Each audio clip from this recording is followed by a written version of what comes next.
I don't care. What do you want to do? Why don't we get married? Oh, that's what I did. Watch out! I'm excited here. Look at this. Look at that. What? Oh, you have to try that on. Come on. You're only going to do this once. And so I think that you should do it right. Now that I'm getting the hang of it, I may get married 4 or 5 times. June bride. You ever slept under the stars, Cagney? Camping? Yes. My friend here she's getting married.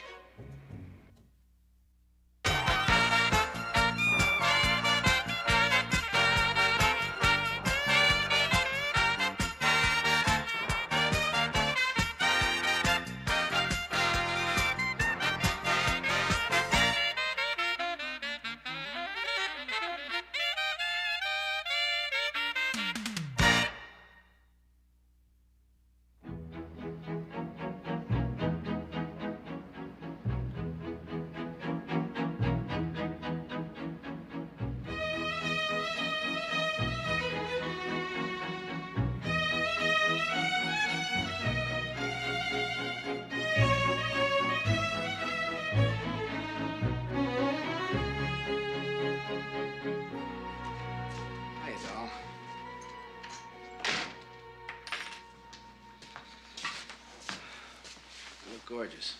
I do my best. You're late. I'm sorry, I got hung up. Well, my veal Oscar is probably all dried out. Shouldn't have bothered, babe. I told you I'd be late. Gotta eat.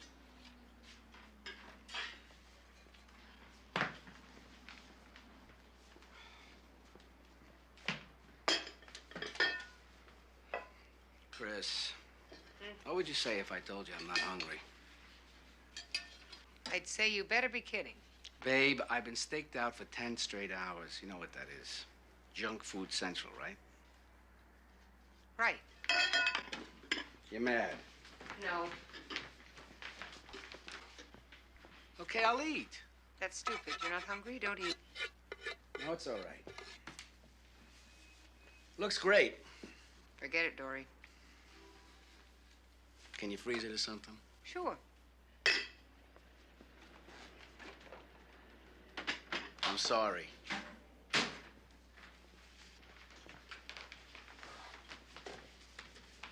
You know what? What? Dory, what? Why don't I take you to a movie tonight, huh? It's too late to go to a movie. We missed the 8 o'clock show. Okay. So what should we do? What do you want to do? I don't care. What do you want to do? I got an idea. Why don't we get married?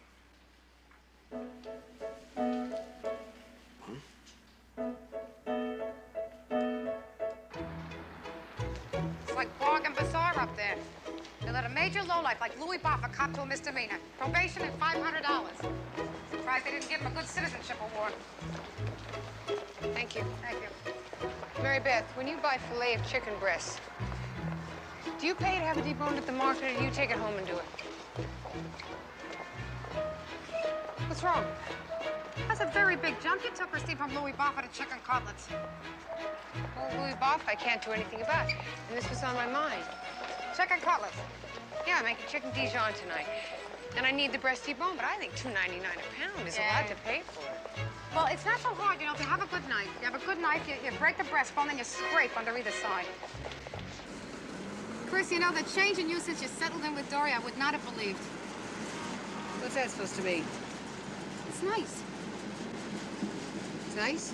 Yeah, you seem content, Christine.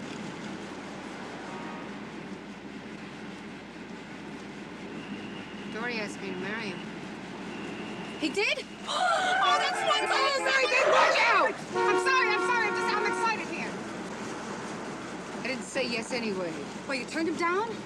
Oh. Did you turn him down? Well, no, not really. I don't know. I haven't thought seriously about anything like this since the 11th grade. Bruce Malloy. I used to write his name all over my notebooks. Mrs. Bruce Malloy. Christine and Bruce Malloy. Christine and Dory McKenna. Oh, my God. Mary Beth. Did you and Mr. McKenna set a date? I told you I didn't say yes. Yeah, but it was as good as a yes, right? Don't tell anybody, okay? Why? What's the big secret? Well, I don't know. I think I'd just like to get used to the idea myself. Well, don't take too long, Christine. I mean, you're 38 years old. You haven't got all the time in the world. Well, thank you, Mary Beth. Do you think maybe I should buy my cemetery plot now before it's too late? Who was the one that said she wanted babies? You should have babies, 1068 Christine. Park Avenue. Wait. Shots fired. Hear that? On the scene. Officer in the vicinity. Please respond. Repeat. 1068 Park Avenue. Shots fired. Mary Beth, turn around. Why? But we're in the neighborhood. We're 22 blocks away, Christine. Close enough. Car 457 responding, 10-4. I will turn this car around if I get a chance, if you will tell me every single thing that happened. Come on, what were you wearing and what did he say? What did he say, Christine? Well, he just said we didn't have anything else to do. Why didn't we get married? Just like that? Just like that, get married? I asked him if he was pregnant. Oh, that's the cutest thing I've ever heard in my whole life. Let's go! I didn't hear nothing. I didn't see nothing. See, I was down in the basement fixing a boiler. I mean, you can't expect I could hear anything from there, right? So could I go now, huh? The victim's name is Wentworth, first name CC, penthouse apartment. One bullet shattered the bedroom window. This is the building superintendent. I was down in the basement. I was fixing a boiler. I didn't hear nothing. I mean, I don't know nothing. I swear, I don't know nothing. Could I go now? If it's just the same to you detectives, I would rather not press charges. We can't, Robert. It's like giving Preston carte blanche to do it again. Who was Preston? My ex-husband. He's been a jealous lunatic ever since I showed him the ring that Robert gave me. See? Oh, that. Very nice. And, did this Preston threaten you? Not exactly.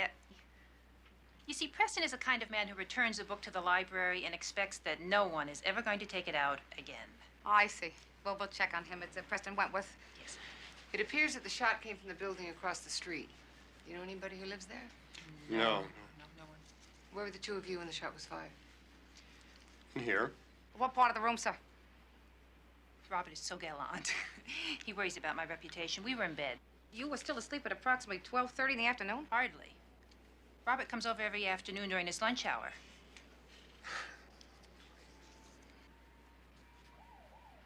That's what saved us. If we'd been standing up, we would have been killed. I see. And that's every afternoon. The ex-husband is in Los Angeles on business. The hotel confirms he's been there since Saturday.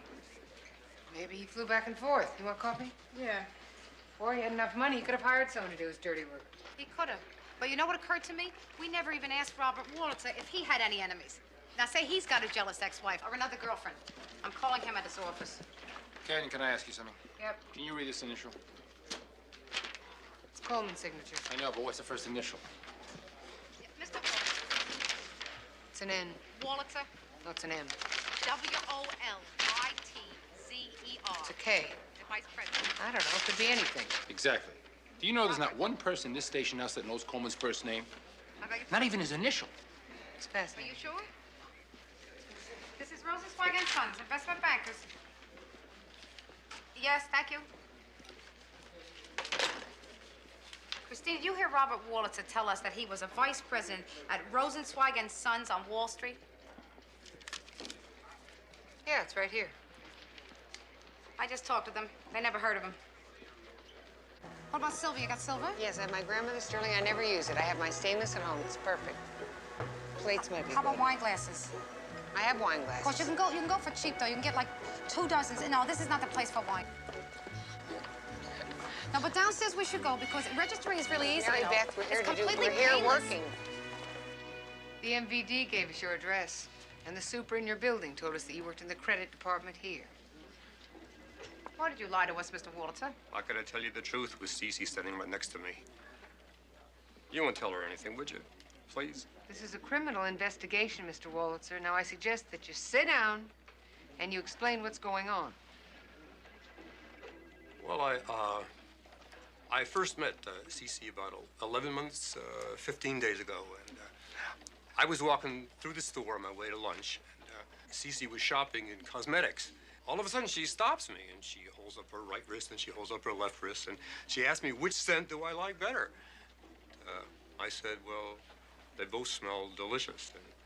And then I added that she's delicious.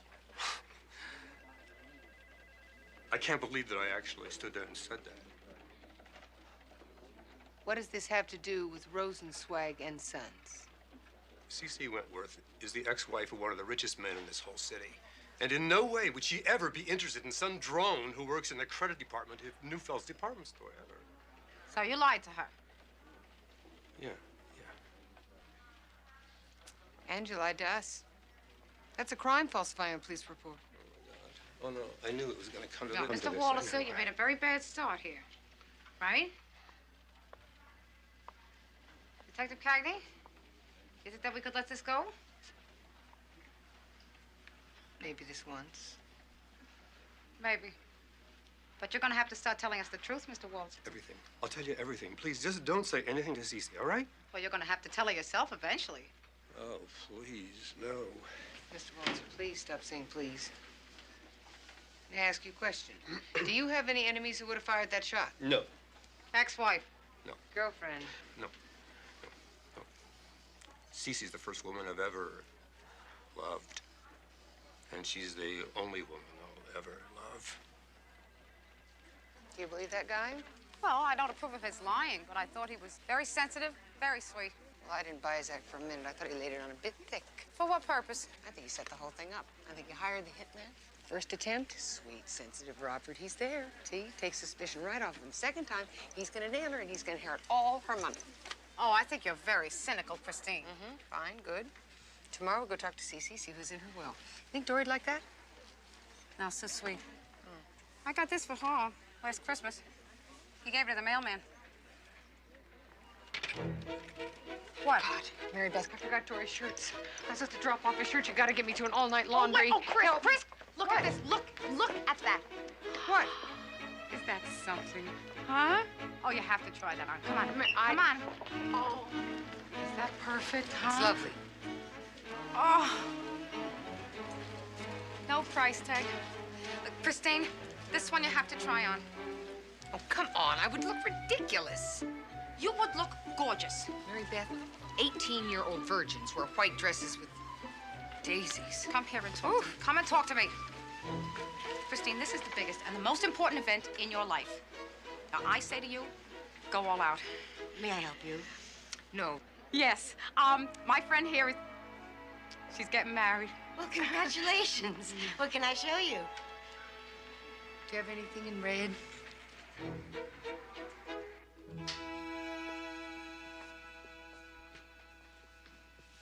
Okay, what's up? Huh? You got that look on your face, Mary Beth. What look? The look when you're dying for me to ask you, what's up? That's scary when you do that, Harv. Okay, what is it? No. I promised Christine I wouldn't tell anybody. Tell what? Well, I'm sure she didn't mean you, Harv. She's getting married. Dory McKenna. Yeah, is that terrific? I don't know. He's okay, I guess. But not to marry. Come on, he cleaned up his act, Harv. You gotta go by the track record, Mary Beth. That's what handicapping's all about. He's not a horse, Harv. He deserves a second chance. He's gonna hurt her. Oh, bite your tongue, Harv. I'm making a prediction. This one's gonna dump her. That's a terrible thing to say. He's gonna dump her, and we're gonna be picking up the pieces. Now, you don't know that. Everybody said you and I would never last. Look where we are. Who said that? Your mother's aunt. Doesn't matter. She never liked me. Harvey. She didn't, did she? It doesn't matter. She liked that college jerk Stewart better. Stuart Barco? I have not thought about Stuart Barco in a million years. He was so tall, Stuart, like Tom Selleck. Tall? He was a freak, Mary Beth. It was probably his glands. Or there might have been inbreeding in that family. 28-pound babies. That's what you would have had with Stuart Barco. All I can say is it's lucky for you I came along. You think so, huh? Yeah, I think so. You want to know what I think? This better be good, Mary Beth. I think I'm lucky that you came along.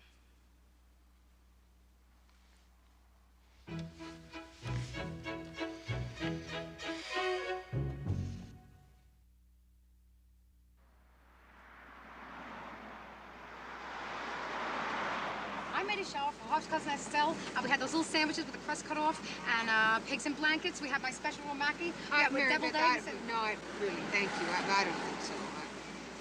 In the first place, who am I going to invite? I'm no good at that kind of thing. I mean, sitting around with a bunch of housewives talking about the recipes in their floor wax. Oh, it's not like that, Christine. No, we could invite the men, too, if you want. It'll be fun. would be embarrassing. It's just an excuse for someone to have to give you a present. Anyway, I'm too old for a shower. All right, Christine, it's your life.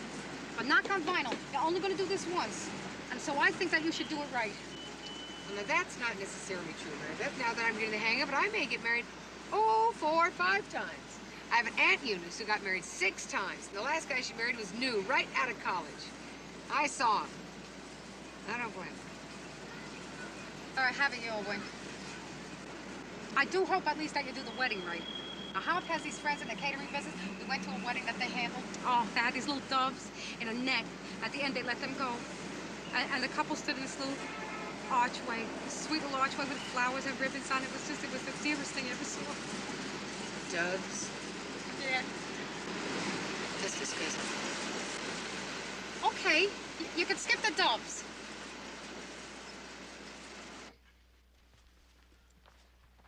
Until this thing is wrapped up, I thought that I should have a bodyguard.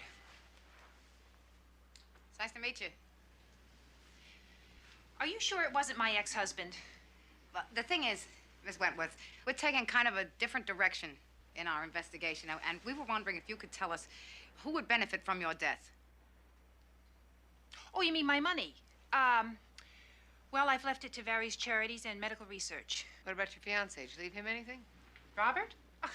He doesn't need my money. Oh, wait. Let me just show you what this precious man sent me yesterday, please.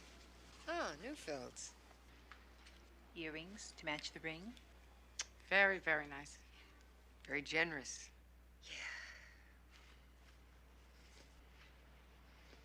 Lieutenant, we've been waiting to talk to you.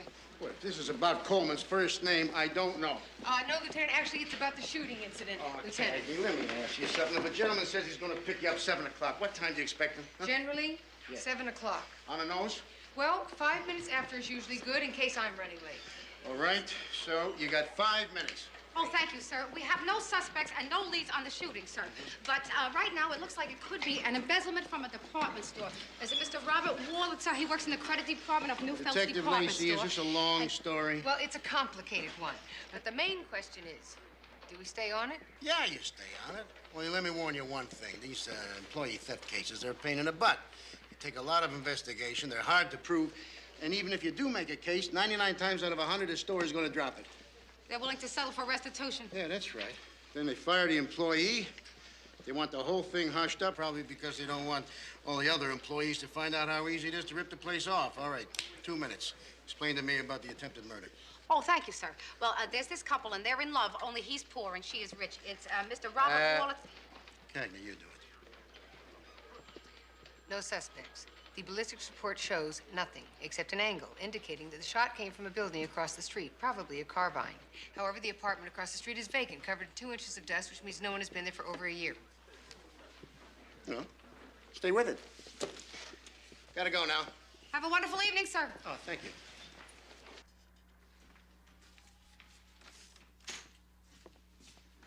Dory, what happened to your stakeout? Fell apart. Oh, I hate you seeing me like this. Well, I better get used to it, huh? Dory, I don't have any dinner for you. Well, cheese and crackers will be fine. No, that's not enough. Want me to send out for pizza? Oh, I don't know if I could face another pizza. You know what I was thinking today? What? We ought to start looking for a place. A place? Yeah, to live. This is the good place to live. I thought you liked it here. I do. It's just that we're going to want something bigger, don't you think? Well, in the city, lots of luck. Well, we could move out a little. The suburbs? Well, out towards Long Island or maybe to Jersey. I mean, I know how it sounds, but the reality is you get a lot more space for your money, you know? So why be snobbish? It's not snobbish. It's just so far. Well, you get used to the commute. Just so married. Listen,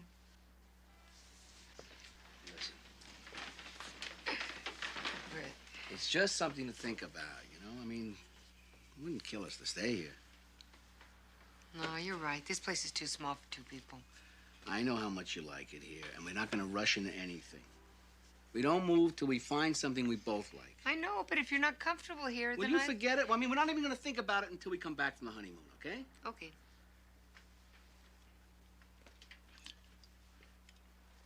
We do have to put in for vacation, though.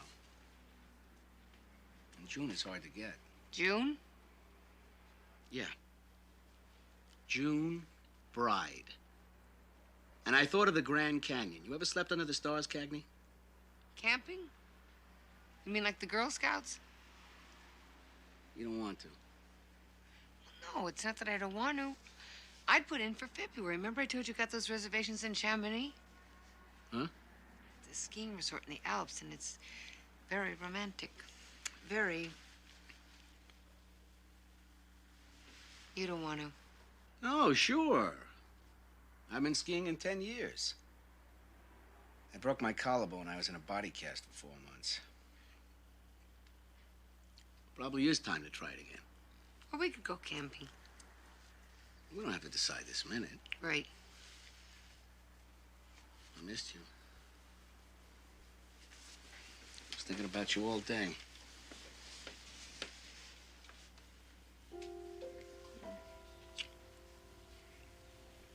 Dory, I'm so tired. I was gonna catch a nap before you came home. Yeah, sure. I mean, if you're too tired. No, I guess I'm not too tired. I'm not too tired. Now, come on, come on. You don't have to for me. No, it's I know I don't have to. It's great. Give me a kiss. Look, I know that you are too tired, so forget it, okay? Can we just snuggle? Sure. Oh, thanks.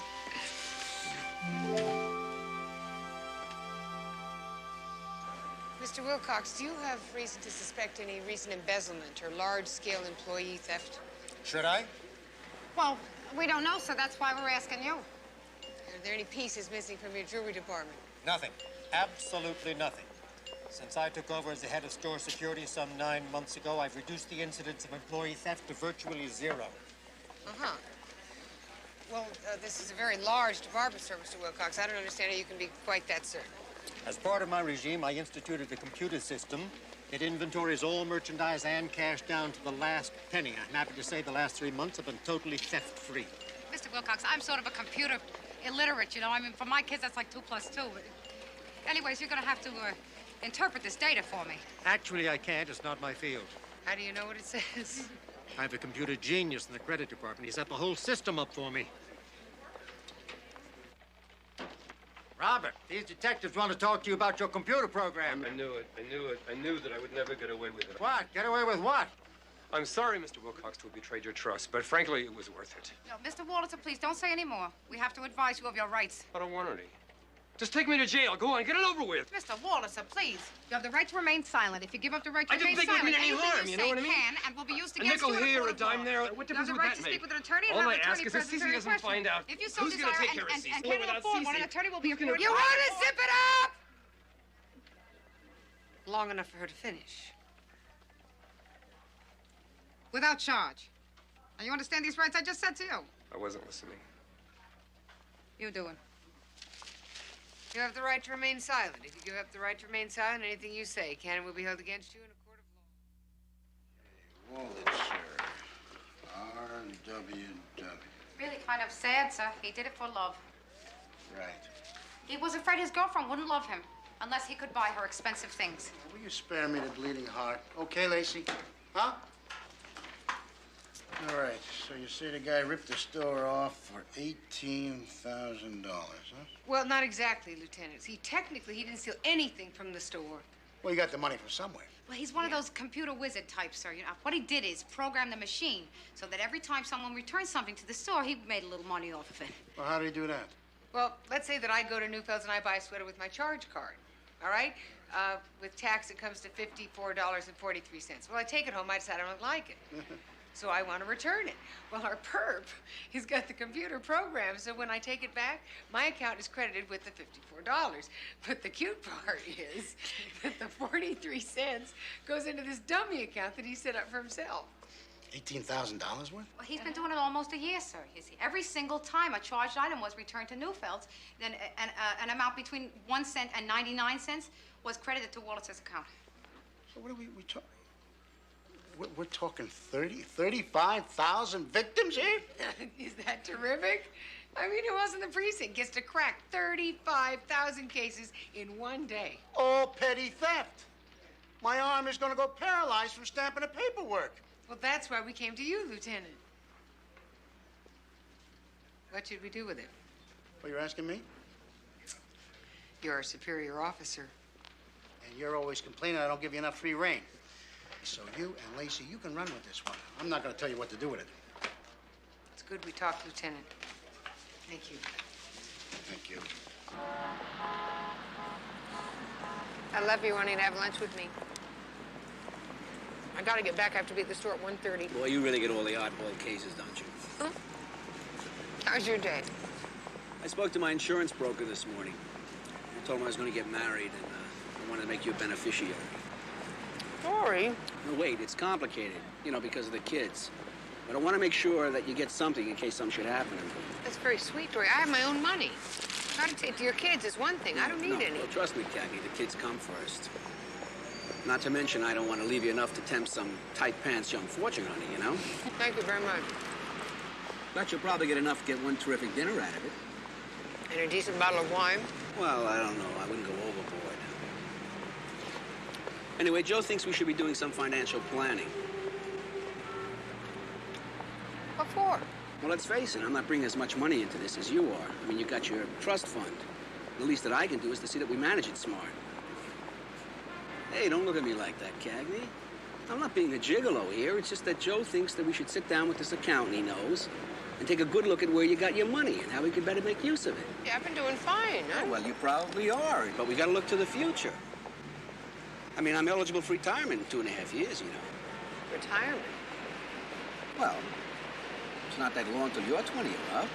I don't want to retire. Well, it doesn't mean we have to. It just would be nice to know we could if we wanted, you know?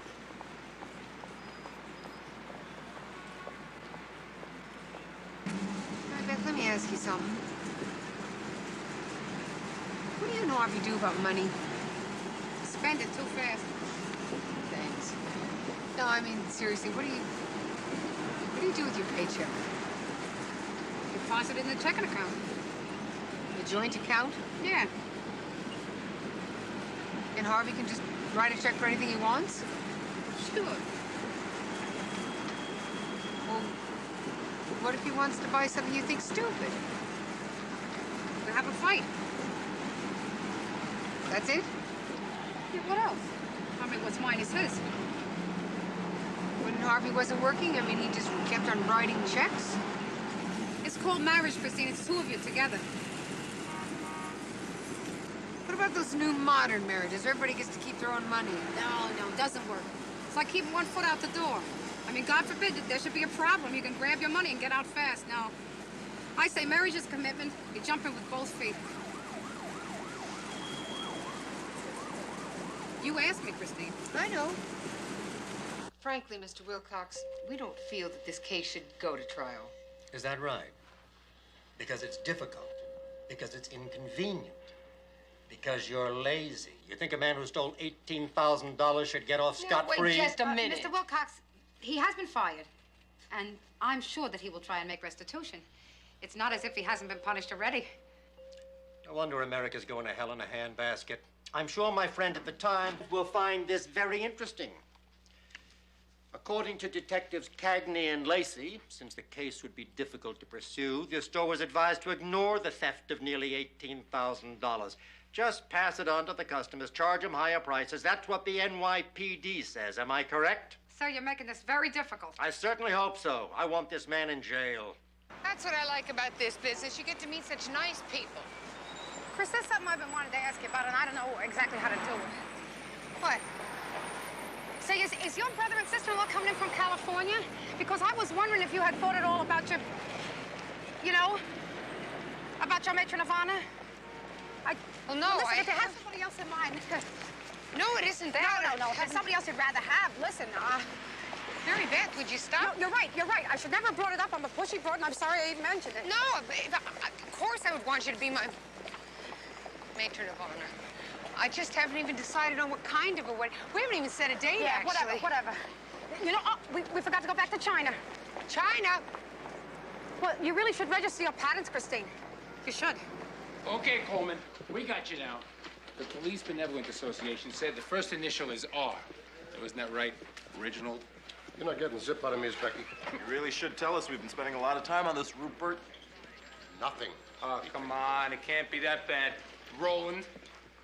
I assure you it's not half as bad as either Victor or Marcus. What's wrong with Victor? You know, if you spend half as much time on burglary as you did on this, the crime rate in this precinct would probably take a nosedive. Thank you, Ricardo. Rufus. Rosencrantz? Wrong! Ralph. Come on, how about Redondo? Did you finish interviewing your 15,000 witnesses? Oh, very funny, Christine. My bunions have little bunions of their own. Did you get any little witnesses? Oh, Good ones? sure. Here, Marguerite Duquesne, MD, theft of 21 cents. Quote, are you serious? My time is worth $200 an hour. I'm going to spend a week in court for 21 cents, unquote. Cynthia Manley, theft of 47 cents. Why don't you people go after the murderers and rapists? Mitchell Salison, theft of 92 cents. Oh, I can't repeat what he said. Well, I got a biggie. Biggie. Yeah? $82. $82? Mm-hmm. One person. Michelle Lyons. She spends half her life buying everything, and then she spends the other half returning everything she bought. She is thrilled about coming to court. She said she had absolutely nothing else to do. Oh, great. Christine, this case is the silliest little bit of nonsense I ever had to do my Sufficient whole unto the day, Mary Beth. Well, what is that supposed to mean? Are the evils thereof. Huh? It's the Bible. Or Shakespeare or somebody. It means it's 5 o'clock and I'm going home. Oh, sign me out, too. Okay. Bob and I have to pick out new linoleum. That is a joke, right? Oh, no, it's not a joke, Christine. Have you seen my kitchen floor? So what are you and your new fiancé gonna do tonight? Oh. What are you and Dory gonna do tonight? Dory's working. I'm going to dinner with my father. Oh, he must be so excited for you, huh? I'm telling him tonight. He'll faint. He thought I'd never get married. Oh. You told me before you told him? Yeah. You told me before you told anybody whatsoever. Mm-hmm. Nice. Don't you tell anybody. No, lips are sealed. Lips are sealed. So, I mean, it's no secret that Dory and I are living together. He's still got his own apartment, you know, sort of an escape hatch. But, anyway, what the hey? We thought we'd go legal. That's terrific.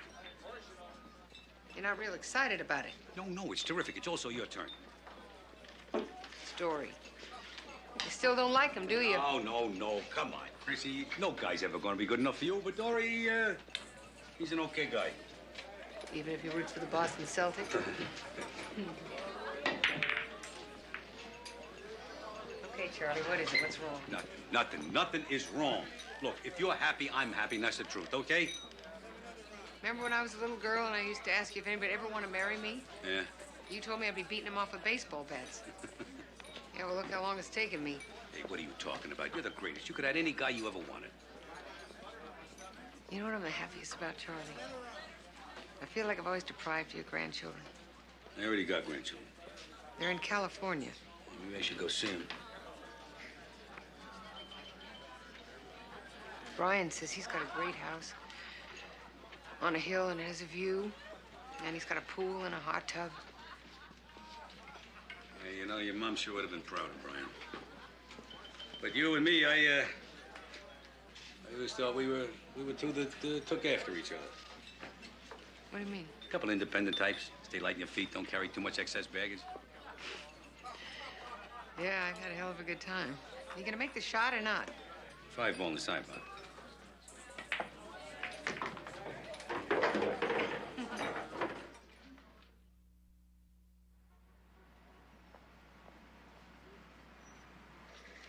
Rafer. You gotta be kidding. Rasputin? Rumpelstiltskin? Will you two get out of here? I got work to do. Rigatoni. Yeah. Rigatoni. That's a pasta dish. I got it from the Italian baby book. Good morning, Chris. Good morning.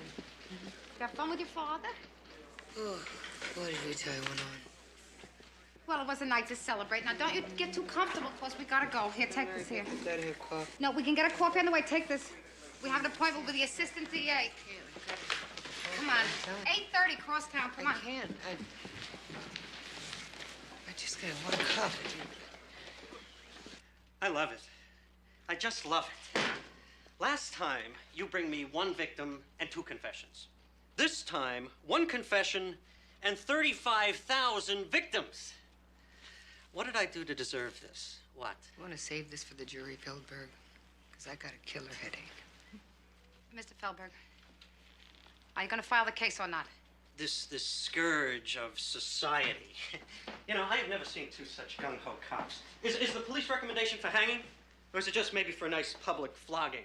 Could you answer my question, Mr. Feldberg? Let me see now. 35,000 witnesses. At an average of 10 witnesses a day, that's an approximate estimate of 10 years in trial, $20 million of the taxpayers' money, and the judge is going to fine this guy $50 and give him probation. Feldberg, if you would can the oratory, I would tell you that neither of us want to go to trial any more than you do. Then what the hell are you doing here? I don't know what else to do. Could we just stop yelling? Mr. Feldberg, the store insists upon going forward. Then talk the store out of it. Tell him we'll get a guilty plea to a misdemeanor theft. He'll get probation on the condition you make restitution. Convince them they'd be lucky to do that good at trial. And what if the store refuses? Don't let them. Look, I don't want to hear from refuse, okay? I want refuse stricken from your vocabulary. He's yelling again. Could we get out of here?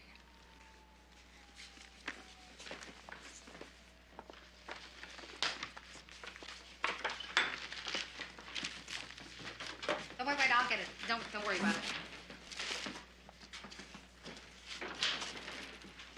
Have a nice day. You were on very shaky ground here, Mr. Wolitzer. First, my partner and I spent all morning talking with a very cranky assistant district attorney, and then all afternoon talking with your ex-boss. We pointed out to him that he would have to spend approximately 1/2 the rest of his natural life in court if we took the thing to trial, and he finally agreed. So do not sit here now and tell me that you don't agree to the deal. I'd like to. I can't. All right? I just can't. I have a very bad hangover. You said that I'd have to make restitution. That means I have to tell Cece. I mean, she doesn't know yet? No. I haven't talked to her since I've been arrested. What am I supposed to say? Hi, this is Robert. I'm a thief, a felon, a liar. Oh, by the way, you still want to get married? Oh, Mr. Wolitzer, if she really loves you, I am sure that she will understand you and forgive you. Sure. Would you? Yes. She wouldn't. Well, maybe you could make time payments with the store. Thanks. No, she didn't mean it like that, sir. Now, please pick up the phone and call her. What have you got to lose?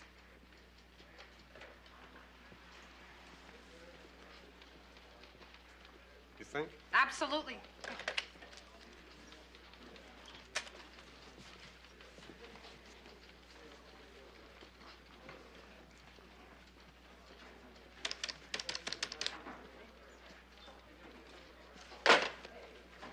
I can't.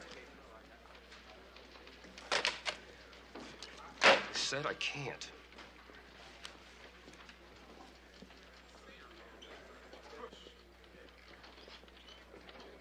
I know what a shock this must be for you, Miss Wentworth. Not really. You mean you knew he was stealing? No. I guess I should have. I don't understand. I knew Robert wasn't rich. You see, I tried to call him at Rosenzweig and Sons one day. Yes, ma'am, so did we. And you never said anything? It's not easy when you have as much money as I do. Everybody says you should marry a man with more money than you. But why do I need a man with money? I've already got enough for 10 lifetimes. A man with no money, though. You see, the good ones are afraid that you'll think they're after your money, and the bad ones really are. So I understand why Robert lied to me, and I knew if he knew, it would bruise his ego terribly. So I went along with it. Are you willing to make restitution? Of course. I love him. I'd do anything for him.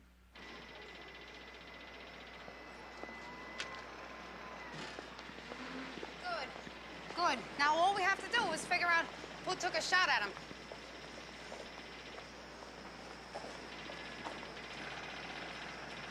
Christine? What is it?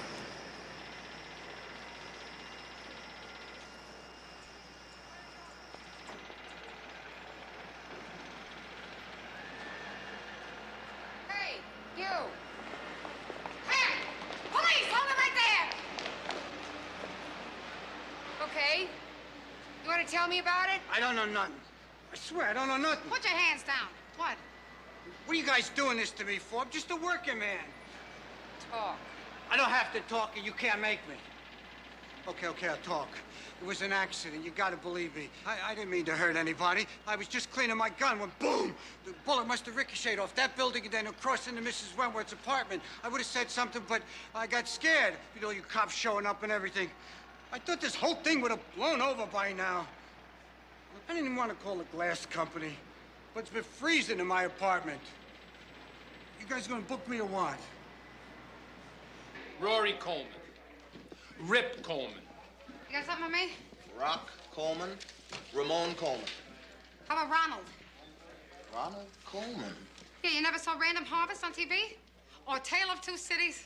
Oh, I cried half a day over Tale of Two Cities. Ronald Coleman, the guy with the little wimpy mustache.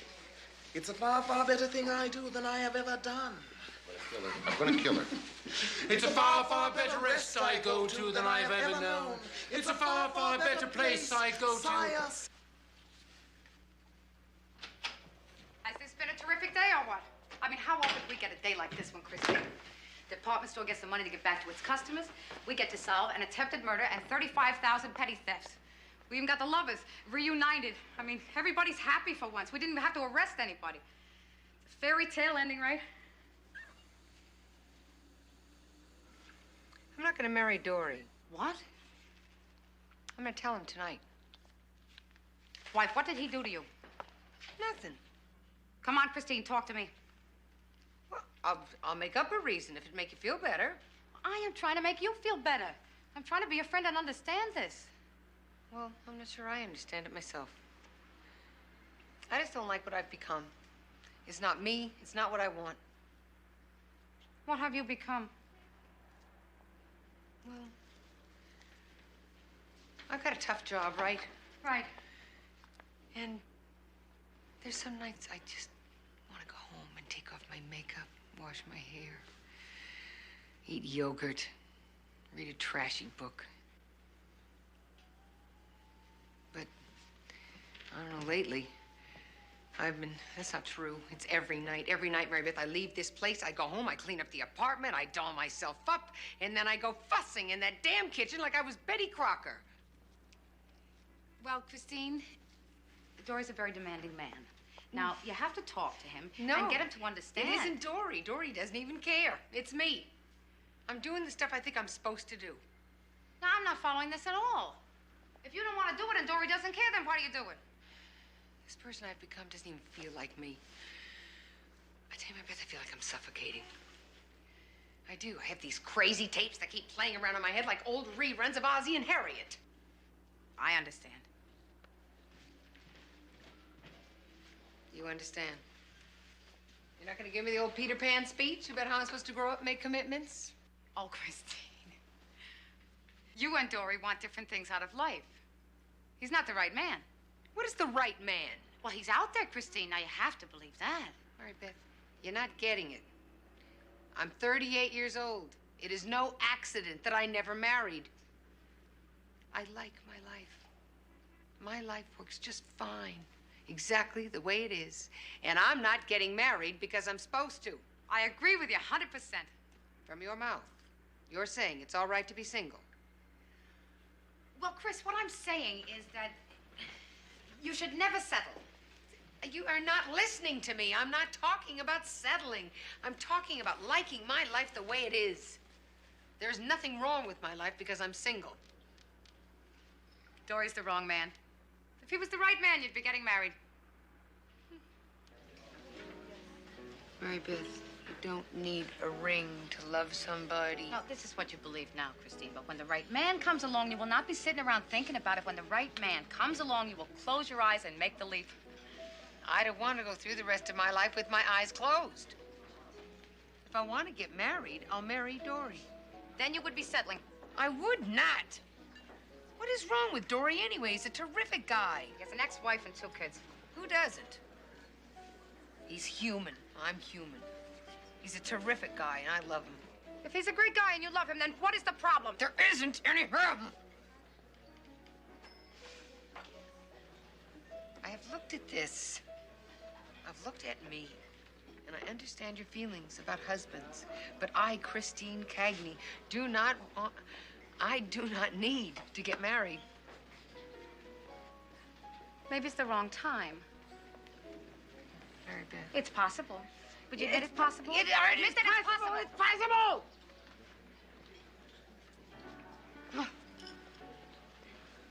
So what are you going to do now? You're going to see him ever again? I don't think he'll understand.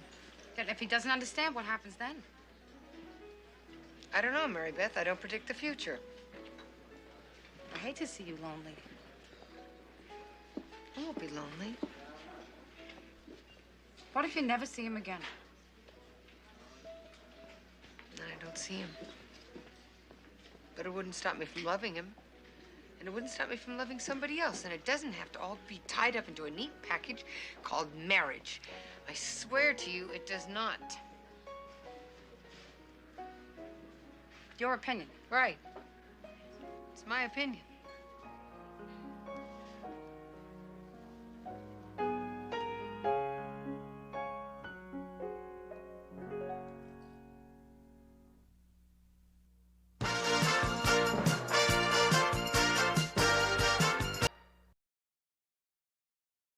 We didn't bring Eddie to America. He came here of his own free will, illegally. Whatever happened to give me your poor and huddled masses yearning to be free? If I go back to Chile, they will kill me. What? What about political refugee status? It only works with people running away from our enemies. Getting shot by our enemies is not okay. Getting shot by our friends is okay. Those shotguns will not be necessary. This suspect is known to us. He was decorated for heroism by the city of New York. Agent Dalton! You can't just roar in here a commando around. Hey, you want to listen to her?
Hey. They're nicer than the alarm. Huh?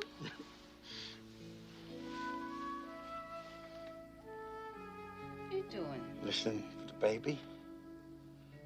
It's not been here for months yet. Not my kid. My kid's smart, fast learner. There. Did you hear that? Huh? Yeah.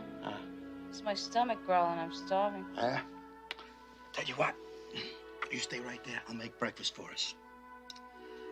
Blueberry waffles, Canadian bacon, strawberries and cream. Mom, you know what I would really like? What? A 4-minute egg and a piece of rye toast. 4-minute egg. 4-minute egg. 4-minute egg, huh? Mary Beth, I would appreciate it if you got some strange cravings like other women. Okay, honey. Uh, Harv, What? can you whip up some mugu gai pan for me?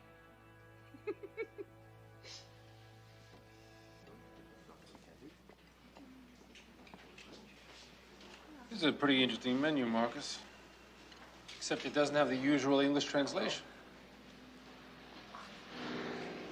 Is he Cagney yet? Aren't you expecting somebody, sir? No. This is a nice place. I just might take someone here for dinner myself. Marcus, what the hell is calamari oglio olio?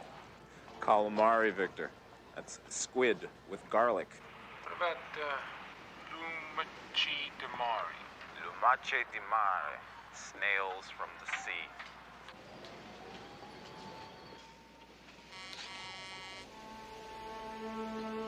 Here she comes. Here they are, boys and girls. Your basic friendly purveyor of counterfeit jeans. Give me a couple of minutes to make my buy before you move in. Here I go. Remember, the magic words are hand-stitched pockets. Come on, let's go! Stay ready, Marcus. These guys have bruises.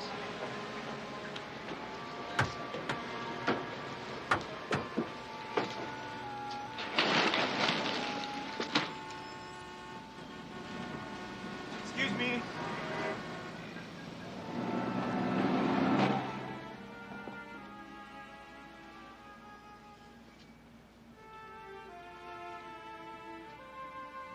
I can't believe it. Looks just like the real thing. Nice. Real nice. Give me that!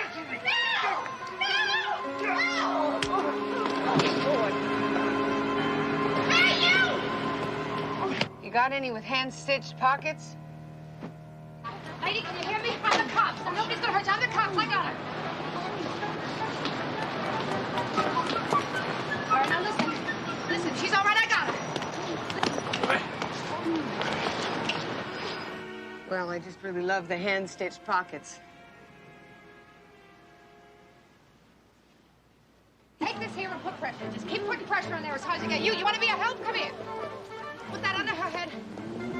Keep her talking, all right? Keep her awake. You hang on, lady. We're gonna get you out of here. Thanks. Car 21 to Central. Request an ambulance at 8th and Mercer. Repeat, 8th and Mercer. Do you have any, others with hand-stitched pockets? Hey, look, lady, how many times I gotta tell you? What you see is what you get. Well, I sure love the hand-stitched pockets. 10-4.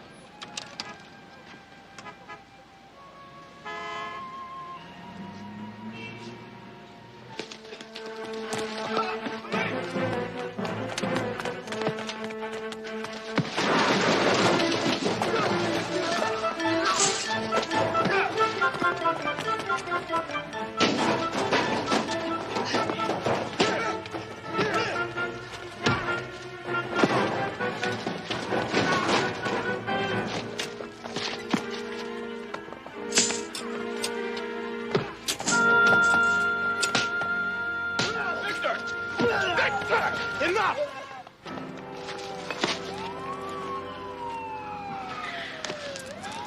Easy. Malto. How many pairs you gonna buy? How many? 100 pair of Sabali jeans and no collar. What do you suggest I tell Samuels? Tell him your troops deserted you. I'm still stuck with 100 pairs of jeans. The lady that was stabbed, she died.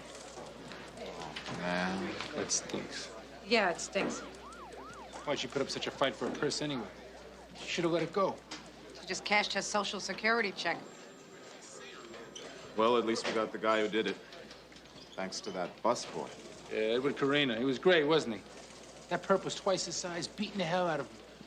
And the little guy held on. And he didn't hesitate, not for a second. He saw a stabbing, took off after the guy. Not many people would have done that. Doesn't sound like a New Yorker. No, I'm serious here, Christine. I think Eduardo Carena deserves some recognition for what he did. He helped us catch a murderer. And he risked his own life doing it. What do you want to do? Give him a medal? Yeah. That's exactly what I want to do. On behalf of the Community Watch Program, Austin Landry.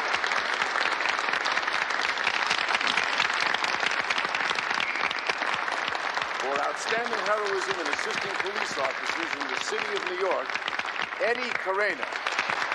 Eddie! Okay, Eddie, baby! Is this terrific? Very nice. It makes you kind of proud, like it's your kid or something. I know what you mean. Señora, felicitaciones. Tu esposo es un hombre muy valiente. Gracias, señor. Meritorious service to the city of New York, Christopher L. Cook.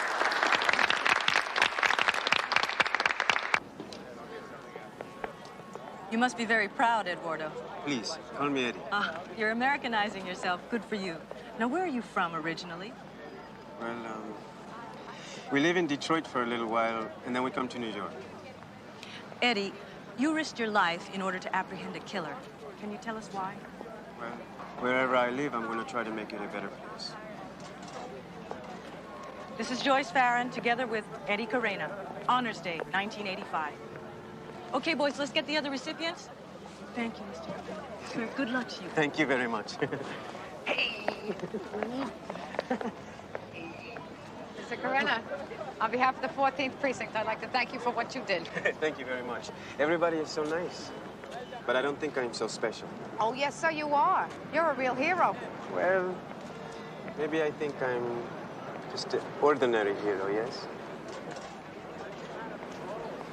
Good luck, huh? Take care of each other. $40 a pair for a label on a tuchus. I agree, Lieutenant. I don't care what's sewn onto the pants. It's what's poured into the pants that interests me. Well, the city of New York spent a small fortune on counterfeit designer jeans, and not one damn pair is going to fit me. It would be nice, at least, if you could make a few collars, you know, just to balance things out a little bit. You know, Lieutenant, this guy saw cops just crawling out of the woodwork during the purse snatching. Personally, I think he's suspicious. Maybe we ought to turn this whole thing over to the OCCB. Oh, nice try, Cagney. Nice try. Sure, yeah, pass up a tough one, you know, just so you don't spoil your conviction percentage, huh? Would I do that, Lieutenant? Come on, Cagney. Now, you have already spent too much of this precinct's money to cut and run now. I want you to set up another drop with this fence, and this time, nail him. Yes, Lieutenant.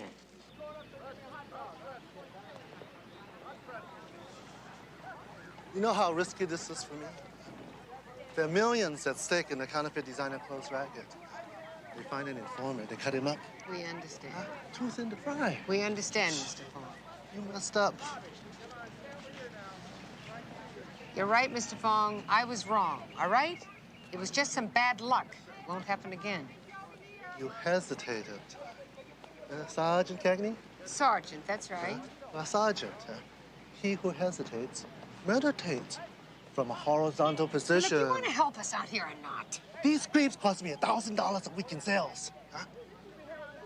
You know, I used to sell fake designer clothes for $2 a day in a Taiwan sweatshop. So what? Now same junk gonna put me out of business here in America? Maybe God's punishing me. We will fix it, Mr. Fong. And do you want to help me out, or should I just get somebody else? Why don't you just level with me?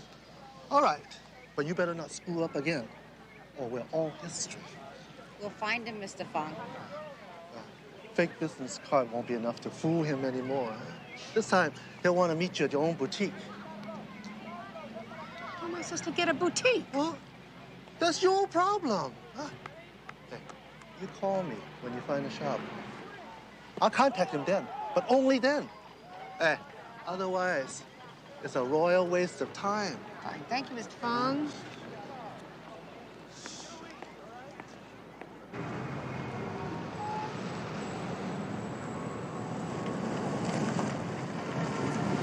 We could ask Samuels to rent us a space. Oh, come on, Mary Beth. He's not going to give us another nickel for this sting. And where are we going to get the merchandise? We could clean out your closet. You got enough stuff to fill a boutique. Major exaggeration. Statement of fact. So we dead in the water here. Do you have a better suggestion? Yes. Let's figure it out over a glass of milk. Okay. I'll treat. Oh, no, Christine, that's not necessary. Just because you got a closet like Marie Antoinette doesn't mean you always have to treat. A glass of milk. Want to try Mary that Beth. place that Eddie Coretta works? That's almost 25 blocks from here for a glass of milk. Christine, the man is our only witness. We should see if he received his subpoena yet.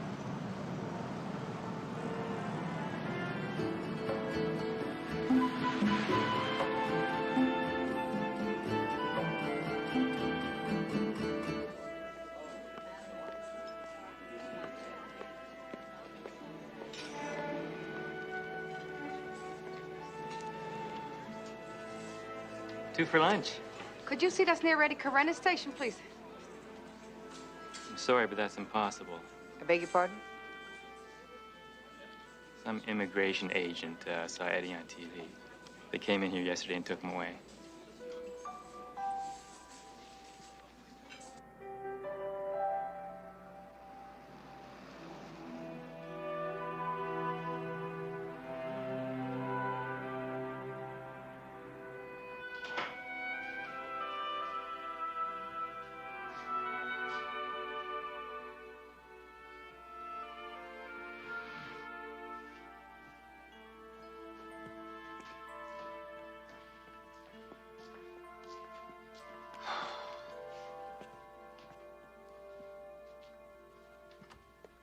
Mary Beth, it is 2 a.m. Bob, what do you think of that sofa? What? I'm trying to figure out what we do when the baby comes. I think we could get a sofa bed. We come in here. We get rid of that coffee table. End table goes here. This one goes there. TV goes over there. And the bookshelf. What do you think we ought to do with that bookshelf, Bob? Mary Beth, the baby will sleep in our room for a while. After that, we will just get a bigger place. Right. Right. Now, would you just please stop playing interior decorator, okay? No, I'm not done, Bob. Would you stop lifting this stuff? This stuff is heavy. Would you please come to bed? Harvey, I'm trying to work something out. Let me tell you Don't what you're push me, trying to Harv. work out. What happened to Eddie Corena is not your fault. What about his wife and kids? Think how afraid they must be tonight being separated like that. Mary Beth, you cannot make it all better What tonight. do you think he is, Harv? I tried every damn detention center. I mean, they've never heard of any Eddie Corena. They said maybe he was still in process, whatever the hell that means. You think they shipped him back already? Honey, you could not help what happened. Harv, if I hadn't decided that he needed some stupid medal, then the INS would never know that he existed. And I have to find him. Not tonight. Okay? Not tonight. Come to bed. Okay? Hmm?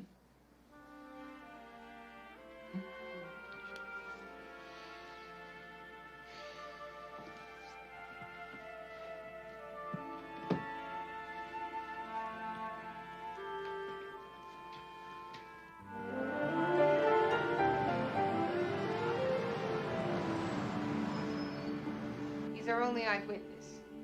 Well, it looks like you folks got here just in the nick of time. It'd have been bad news if I'd blown your case for you. We were just about to put him on the bus to the airport and send him home. Home? Chile. You guys were pretty fast. Yeah, well, the whole process takes 3 days. Oh, by the way, he'll still have to spend his nights here, even when he's testifying for the grand jury. No bail? No chance. Besides, we're doing you a favor. You can't deny him bail. Look, Eddie knows we're shipping him back to Chile as soon as he testifies. Now, if we let him go on his own recognizance, you'd never see him again.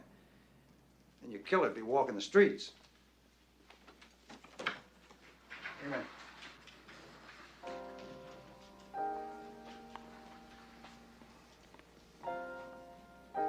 You got 10 minutes.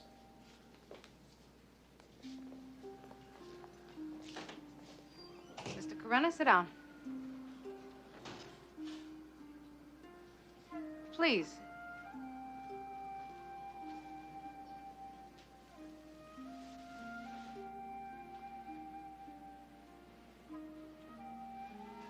Hello, Eddie. Is there something that we could get for you or anything you need?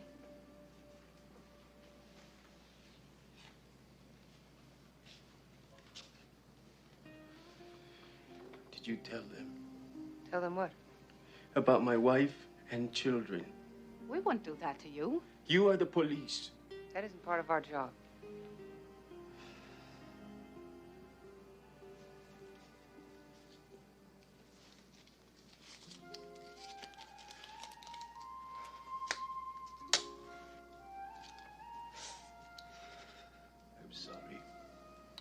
It's okay. It's just that I'm afraid. We understand. Do you? If I go back to Chile, they will kill me. What? I was a member of un sindicato de trabajadores, a labor union. All we wanted to do was to make things better for us. There was a lot of trouble. We had to leave the country. We can never go back there. Ever. When we come to this country, I said to Adelita, here, we are gonna be free. Free. But I guess freedom is like gold. There's just not enough for everybody. That's not true, Mr. Carena. But sometimes we have to fight for it. Now, a murder trial takes months. Months. And we have plenty of time to find you a great attorney. Christine here has a lawyer friend. I'm sure he knows some experts in the immigration field. I don't have money to pay. Well, a lot of these men work pro bono. Now, pro bono means for good. It means they work for nothing. And if we can't get them to do that, then we'll figure out a way to pay for it. Mr. Carena, you have friends here. There is hope. Isn't that so, Sergeant Cagney? Yeah.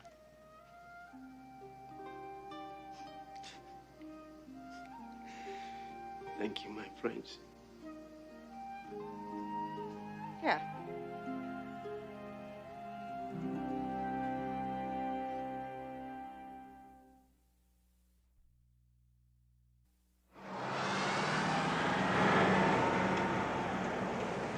That's right. Normal bail procedures don't hold for illegals. They're not citizens, so they don't possess our civil rights. Well, what if the trial goes 6, 7 months? A year? That's what we call tough luck. If the immigration judge wants to, Eddie will spend every one of those nights in La Carcel, locked up. He has a family. Well, they can visit him. They can't visit him in an INS detention center. They're illegals also. Things are tough all over. What can I say? Hey, the trial will buy the kid some time, right? Time. Look, labor certification takes 2 to 3 years. Of course, that's a useless strategy to pursue, in that you'd have to be able to prove there are not enough qualified Americans to fill Eddie's job. Now, that may work with aerospace engineers, but waiters, no. He can't go back to Chile. He might get shot. Look, what about political refugee status? It only works with people running away from our enemies, not our friends. Let me understand this. Getting shot by our enemies is not okay. Getting shot by our friends is okay. Look, I'm just a lawyer, and I'm telling you, they're never going to grant them refugee status, and I don't have time to pursue a strategy that can't work. Hey, I got a full desk, too, so you tell us what will work. Are you on a first-name basis with any senators or congresspeople? No. You? Not anymore. My suggestion, get to know the legislator of your choice, and pronto. I mean, the way I see it, the only way you're going to be able to save Eddie is to get a private bill, one that applies only to his special set of circumstances, passed through the Senate or the House of Representatives. Now, maybe Eddie's act of heroism be able to get the attention of one of these politicos, and we get the ball rolling. I'll do the best I can from this end of it. Well, what are the chances of a bill like this passing? Oh, slim. And none.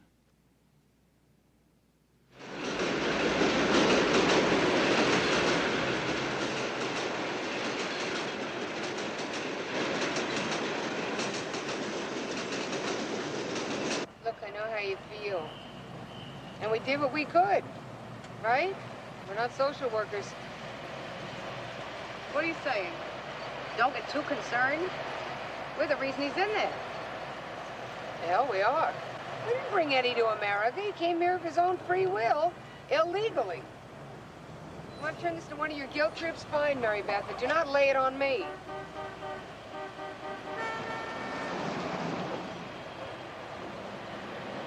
I feel for the guy.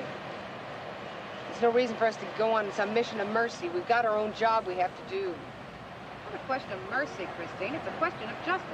Mary Beth, I feel sorry for all the broken-hearted people of the world, too, and would love to see them come to America, but the sad truth is they can't. There aren't enough jobs. There is not enough of this good life to go around. Hell, we've got tens of thousands of immigrants illegally pouring into this country every day, willing to work for close to zip and taking jobs from our citizens. Now, I know people like poor old Eddie there deserve a break, but somewhere it's got to stop. 100 years ago, they were saying that about people named Cagney. I mean, whatever happened to give me your poor and huddled masses yearning to be free? They're standing in unemployment lines. You drop me at the subway, please?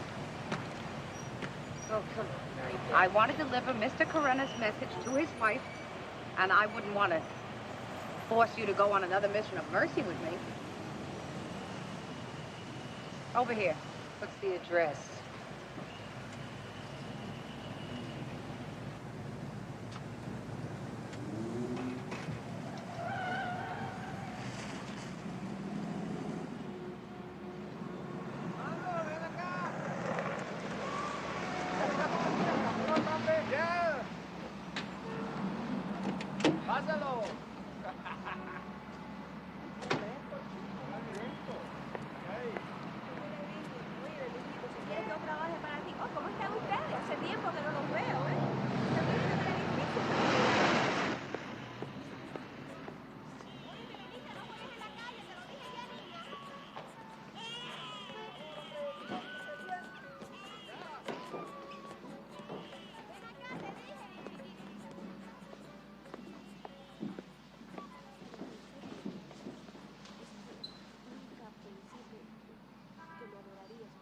Adelita?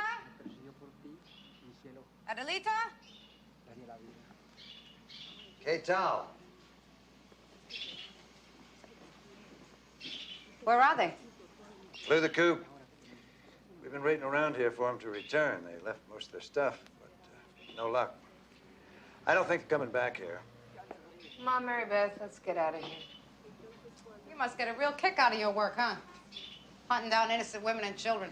Mary Beth. Look, I do my job just like you do yours. Besides, we didn't want to see a family split up. A real humanitarian, aren't you? Detective Lacey.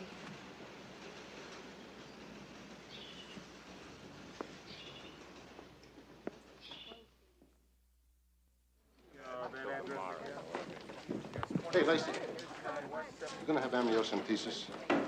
Huh? The amniocentesis test for your baby, you're gonna have it. What's it to you? Never mind, Sergeant. I get it. Mary Beth, where you been? Tried everywhere I could think of. Social services, legal aid, welfare, Latino organizations. Mrs. Carena and her children have disappeared through a crack somehow. Could you let it go for now? Huh? We gotta meet Astrid at the coffee shop in 8 minutes. Let's go. Yeah, right. Hey, Lacey, wait a second. Here. What's that for? Give it to Eddie's wife if you find her, or his lawyer. Thanks. Don't tell anybody, okay? Thank you, Victor. Mary Beth, it's moving! We only need your shop for a couple of hours, and business can go on as usual. Mary Beth gets to play the salesgirl, and she's thrilled. Right, Mary Beth? Oh, yeah, thrilled. Now, you're trying to tell me there's no danger here? No. The guy just wants to check us out to make sure we're legit. There's not going to be a drop, so there won't be any bust. Nothing's going to happen. Listen, if it weren't for you, I might still be walking the streets somewhere. You guys gave me a break. But, setting some guy up for a fall, that's just not my style.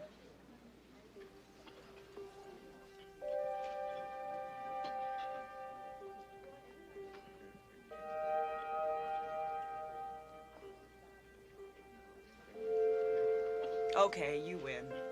What can I say? My place is your place.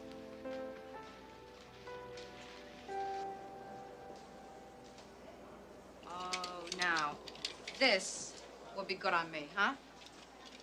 Uh-huh. In about a year. Thank you very much, Christine.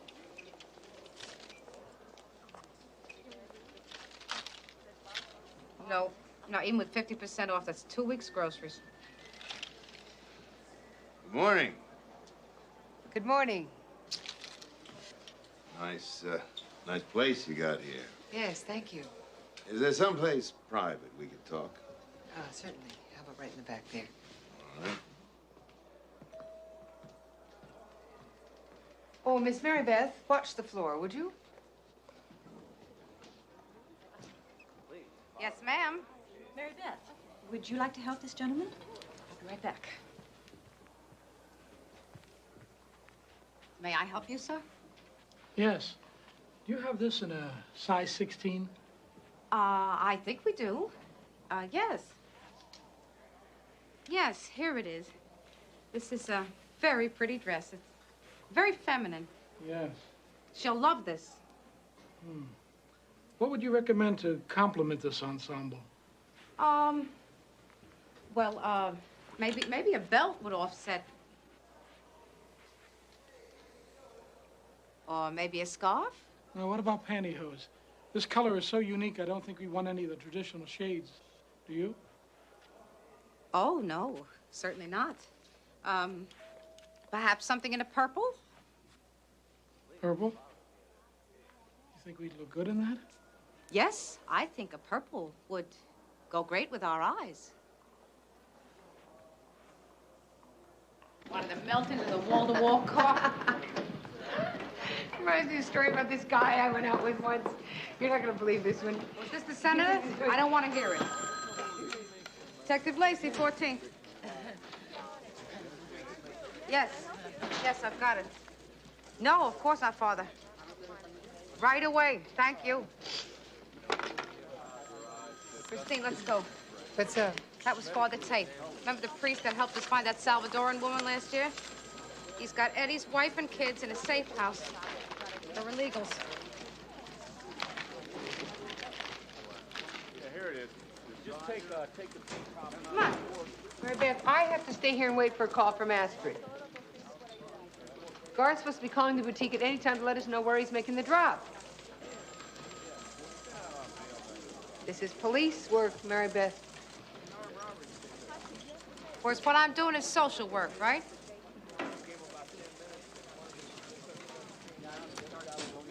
Mary Beth?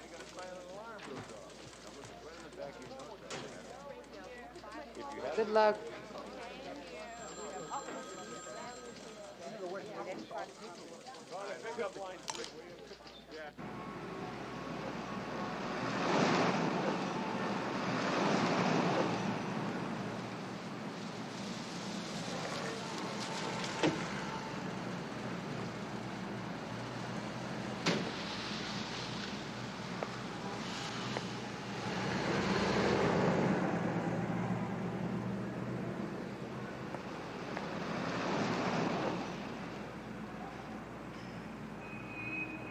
It's nice to see you again, Detective Lacey. Nice to see you, Father.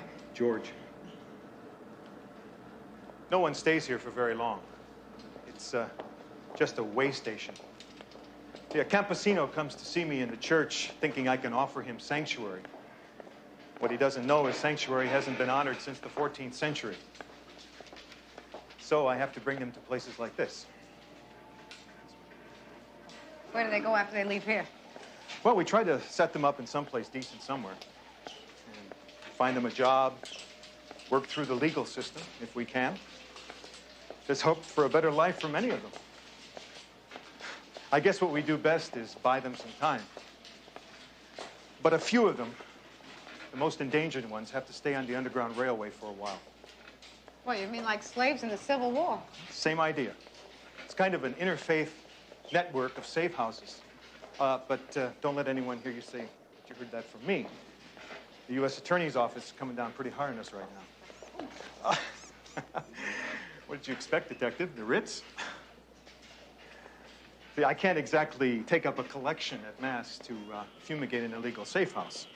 So we have to learn to live with our furry brethren.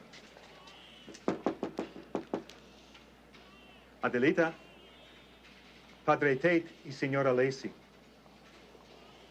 Adelita, Señora Lacey trae un mensaje de parte de su esposo. I'll leave you now. I don't speak too much Spanish, Father. Well, she doesn't speak too much English either.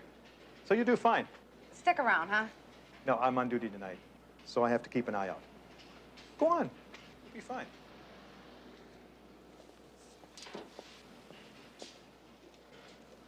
Señora, I want you to know su esposo está bien. Mi esposo. ¿Cuándo saldrá? ¿Cuándo lo puedo ver? Oh, no comprendo. Slower. Habla más lento, okay? Okay. When I see mi esposo. When? Well, I don't know when. But Eddie wanted me to tell you that, you're in his dreams, and you're in his heart. Lord, here we go. Está en sus sueños y en su corazón. And, he longs to hold you. Hold you, Adelita, is, en sus brazos. Eduardo. ¿Y qué más? Well, he said that he loves you all very much. In Spanish, that would be love. Sí. Todo es mucho. And, he said that you'll all be together again soon in a happier place. En español, por favor. Oh, sí. Pronto estarán juntos en un lindo lugar. Your Spanish is very good. Yeah. Gracias. Muchas gracias. This is for the children, okay? Es usted muy generosa. And I want you to know that everything's going to work out. We'll find a way. We'll find a way. Okay. Okay. Okay.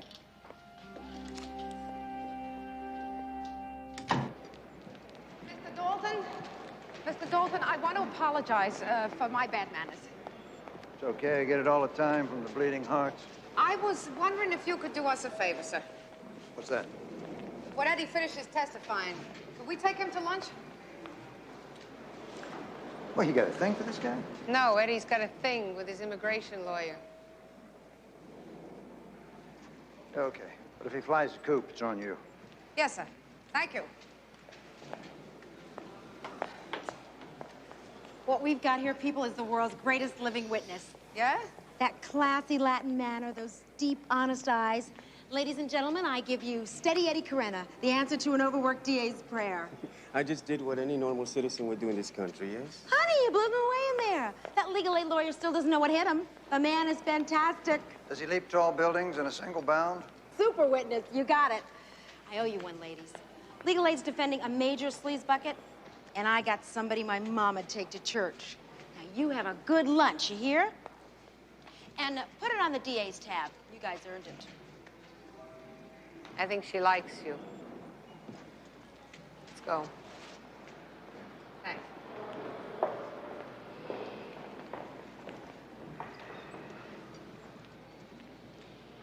Okay, the trial is for real. It won't actually begin for about 6 months, so we bought our precious time.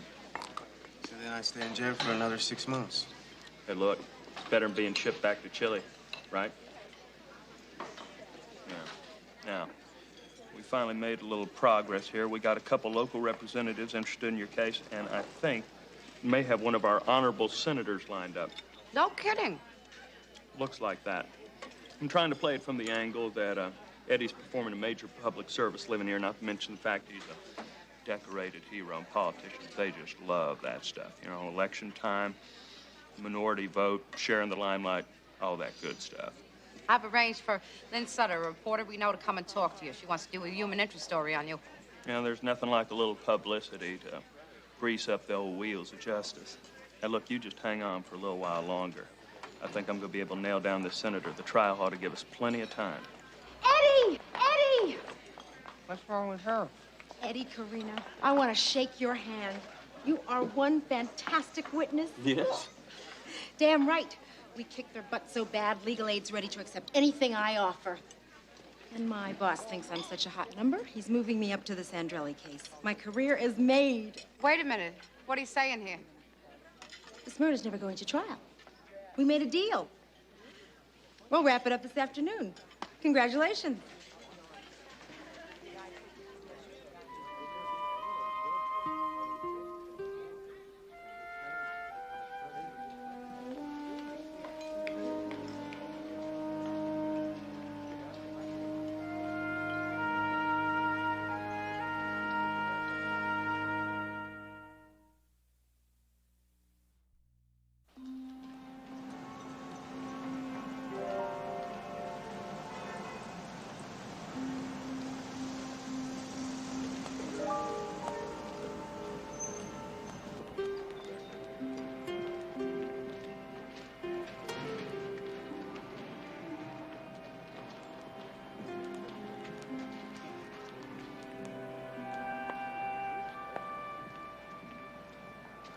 We just heard the news. Look, it isn't easy for us either. Sorry, Eddie. We'll file for an extension, Mr. Carena. Just like Mr. Phelps said, okay? Thank you very much for everything you've done. Oh, Eddie, I'm so sorry. See you, Eddie. Muchas gracias. Let's go, Eddie.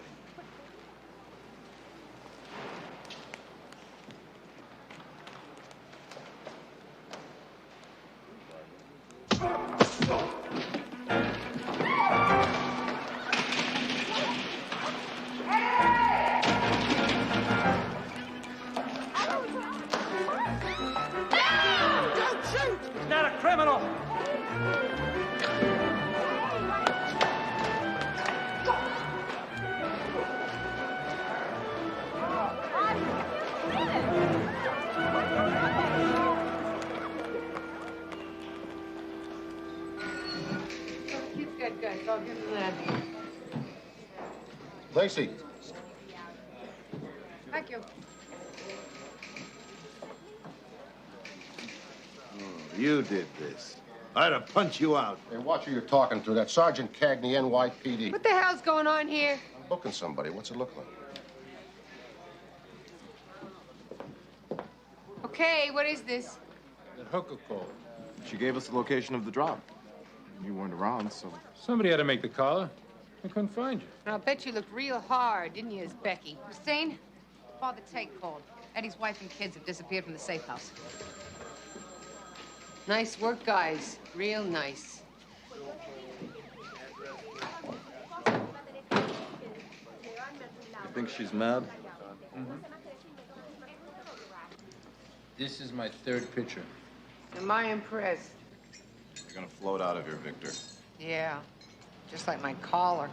Right place at the right time. That's the essence of police work, Sergeant. They used to call that lucky. Hey, Lieutenant, what do you say we innovate a new departmental procedure, huh? What do you say we show one arrest on my jacket and one... Sorry, Cagney. I mean, what kind of a life are they gonna have? It's not enough he's an illegal alien. Now he's a fugitive from justice, too. Assaulting an INS agent. 2 INS agents. That's a federal rep. FBI will be on his tail. Well, where do you go? Where do you hide? How's he gonna find his family? Why couldn't we have just left the guy alone? It's a mess, all right. I'll find him. I swear I will. His wife and his kids, too. They can hide in my apartment. I'll smuggle them to Canada. I'll finance their case all the way to the Supreme Court if I have to. God, I'm depressed.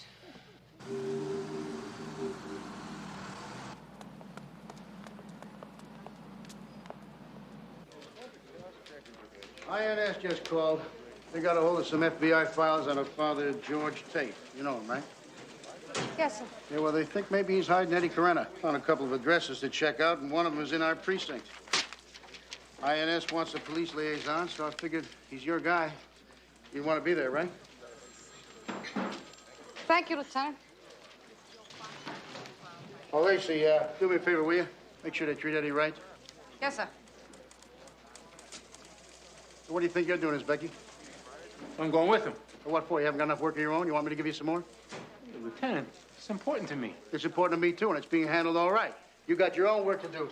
Hey, I've completed all the DD files for today. I've returned all the necessary girls. Peachy's out of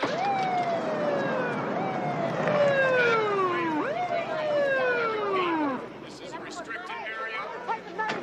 Back up, please. This is Sergeant Cagney. Wait on, let's be on. Agent Oliver, those shotguns will not be necessary. This suspect is known to us. He was decorated for heroism by the city of New York. Excuse me, Detective Lacey, it doesn't matter if he was decorated by Ronald Reagan. He assaulted 2 immigration agents. In our considered judgment, he's dangerous. Now, shall we get on with this? Let's go, boys. Would you hang on a second? I have instructions from my lieutenant.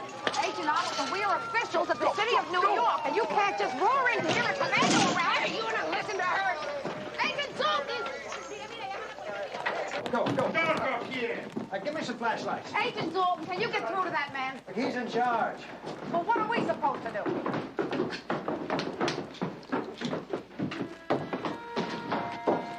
Let's get it over with.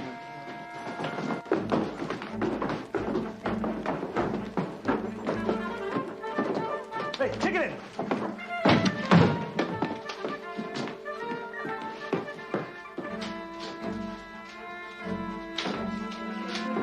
This place looks deserted. If we missed him here, he's long gone. Come on.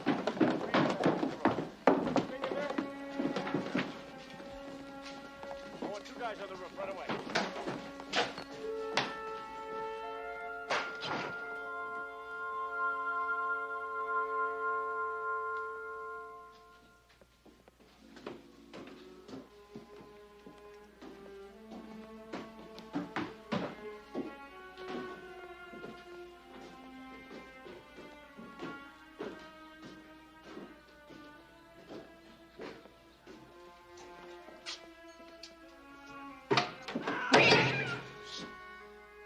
Almost gave me a heart attack.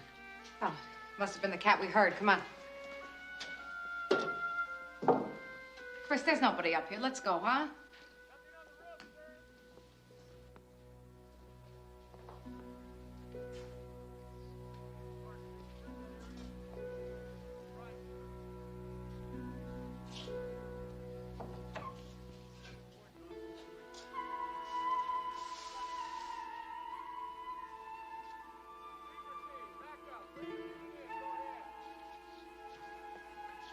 Yeah, I guess you're right.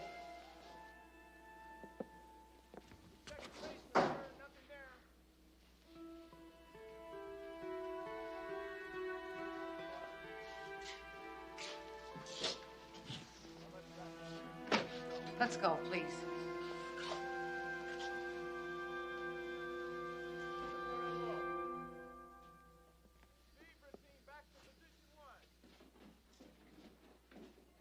You hear anything up there? We're clearing out. You got anything, Cagney?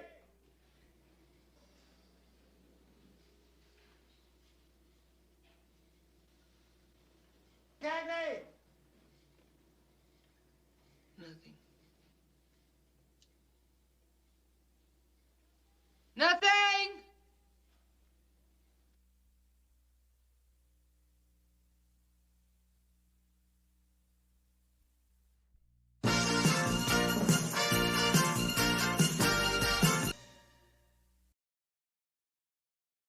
There's a man out there who is victimizing handicapped persons. I would like to help you find him. I don't like hearing that one of my officers was rude. It was Peters who was rude to me. Do you know him in buddies or something? Sure. We go bowling together. And then you talk that way about somebody who's handicapped. Such a jerk. Well, what is it then? I don't know if I can handle this relationship. Lieutenant, this is a very important case. There's still no reason to put you out as decoy. Come on, baby. You're going for a little ride down the stairs.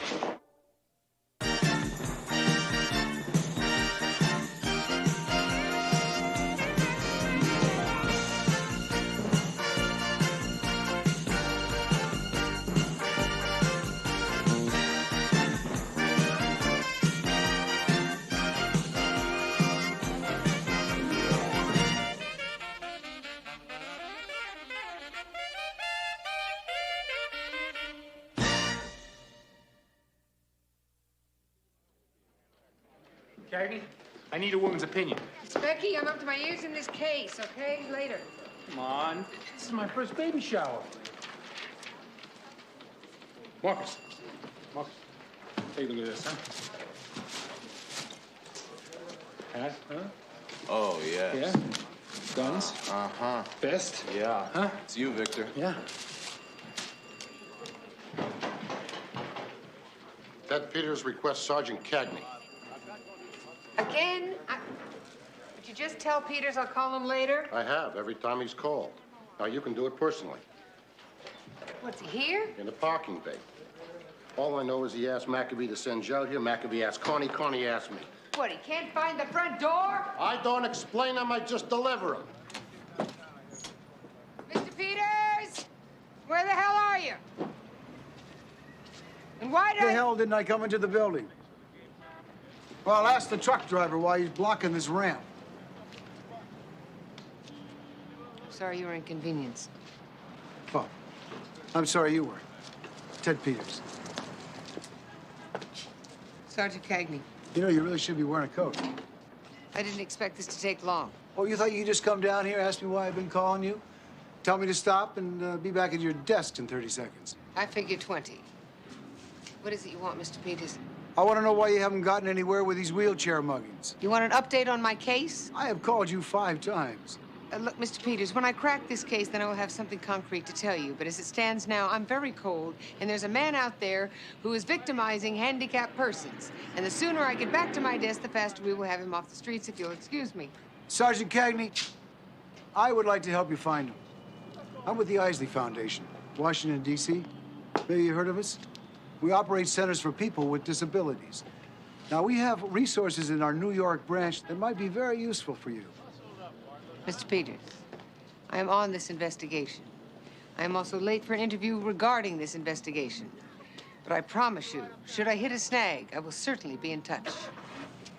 Being in a wheelchair, I know how people in my situation can get into trouble. One of them is telling me how to do my job. Now, I do appreciate concerned citizens. But no one likes a pain in the neck. Exactly. So, don't be a pain in the neck. Good day, Sergeant.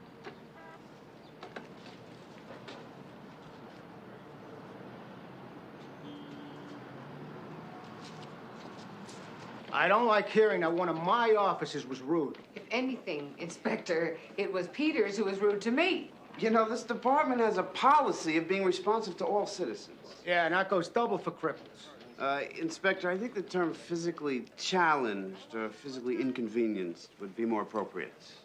Yeah, well, whatever. Anyway, it was also implied that you're dragging your heels on this case. That is not true. I spent all morning interviewing victims. I've been breaking my tail on this. Well, that's not enough, Cagney.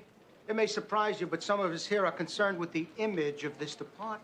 Right. Thank God Mr. Peters came to us instead of the press. Yeah. Now, what I want you to do is apologize to Peters in person.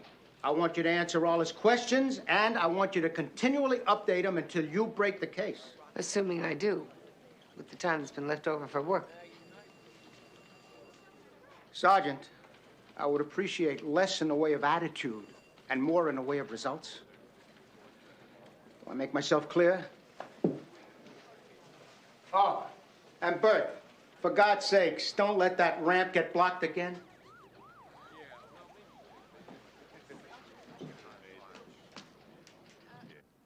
The reason I called, I wanted to apologize if I gave you the wrong impression this morning. You mean to say you were really cold?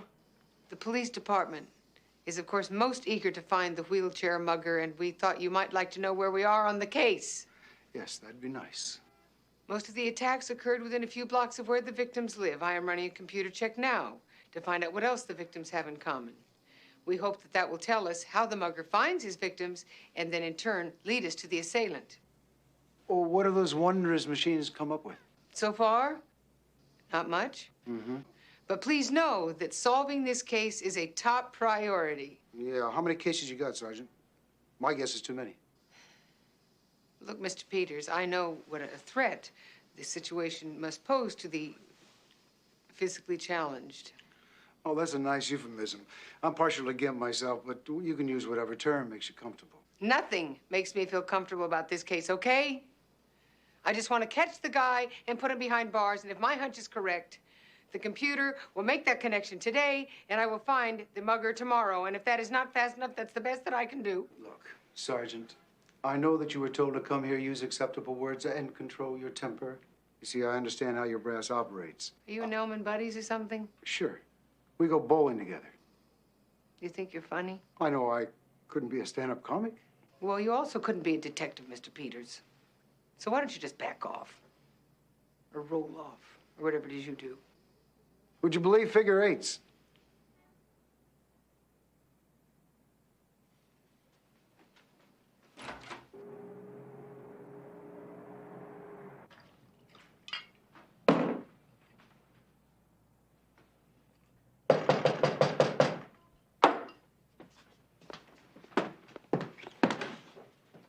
Mary Beth? What are you doing here? I want to talk to you. What about you? If you say one word about my condition, Christine, I swear I'll hit you. I couldn't stay in that apartment another minute, even if I was having 10 babies. Well, it's not Now, exactly I don't my want to best sound day either, I don't mind ungrateful, telling you. Christine, but I hate the idea of this baby shower. You're not supposed to know about that. Well, I do, and I want you and Harvey to call it off. Hey, you know I don't like baby showers. I don't go to baby showers, and I certainly don't throw them. You're the one who loves baby showers. Other people's baby showers. You know how many hours it took me to talk the guys into going to this Now, thing? you see, that's exactly what I mean. They're going to be miserable, and I'm going to be miserable, and what's the point? The point is they already bought their presents, and I spent a long time trying to pull this damn thing together, and I can't get the money back on the room. Well, I appreciate the thought, Christine, but it's the wrong one. Oh, please don't do this to me, Mary Beth. All right, I've had a rough day dealing with a concerned citizen, and I've had it. You've had it? You're not 8 months pregnant. That's the good news. At least there's some end in sight for you. I don't know how long I'm gonna have to report to Peters. Who is Peters? He's this guy who leaned on Nelman, and now Nelman's leaning on me. If you invited Nelman, I will never forgive you. He wants everything his own way. Manipulates people, and he doesn't know how to take no for an answer. Why don't you tell me you didn't want a baby shower? I did. He thinks he's charming. I happen to think he's obnoxious. Giving people parties they don't want, that's obnoxious. He's also doing the one-liners all the time. Arrogant. You know that type? Are you listening to me? Yes, I am. I'm telling you, Mary Beth, if he weren't already in a wheelchair, I'd put him in one. He's in a wheelchair. Yeah, I told you that. No, you didn't. You didn't mention that till now. Well, he is. That's why I have to be nice to him. He's such a jerk. First you sneak around planning baby showers, and then you talk that way about somebody who's handicapped. Physically inconvenienced. Can you top that? I am that. I'll use your bathroom. Will you come to the shower? Christine, will you come to the shower, please? I'll be there. Feeling horrible. And I hope it makes you happy. You better damn well look surprised. So what you're telling me is the computer's come up dry.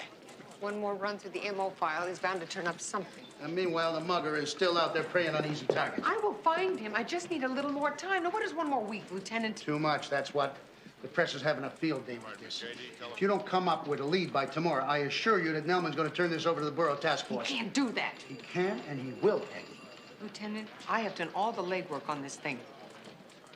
If Nelman turns it over to Task Force, It won't look very good. So if I were you, I would come up with something else.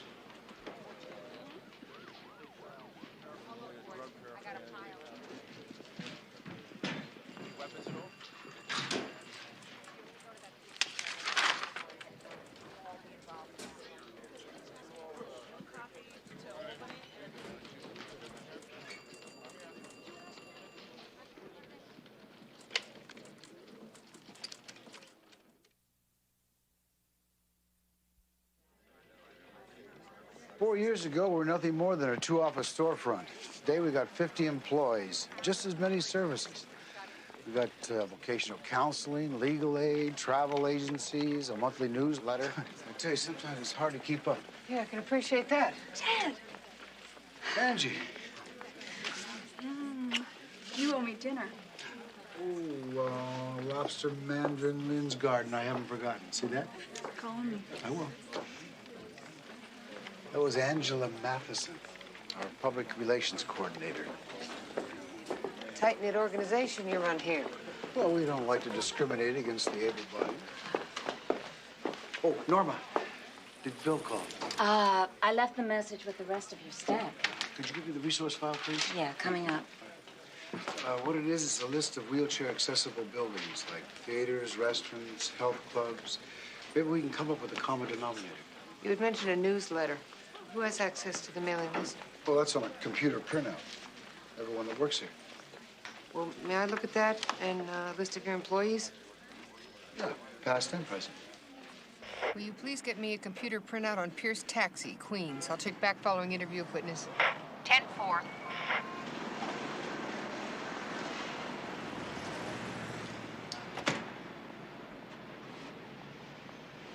The hospital clerk said that you radioed for the ambulance. Did you see anyone else at the scene when you arrived? No, just Mr. Jenkins lying on the sidewalk, all beat up. You know what he was doing at that address? Well, he was seeing this girl. You know what I mean. Does he see this girl often? Now, that's nobody's business but his lady. Sergeant. Look, I got a cab to clean up. You have my sympathies, Mr. Kurtz, but I'm running an official investigation here, and all of the mugging victims have used your cab company on a regular basis. What's the big deal? The word got around that we don't mind handling the wheelchairs. They're good tippers, so we don't have to mug them. I wasn't suggesting that you do. Who takes the calls? Well, that would be Jimmy the dispatcher. Now, wait a minute. You're not saying that Jimmy is a mugger, huh? Could I just talk to Jimmy? Sure, Sergeant. Hey, Jimmy, somebody out here wants to see you.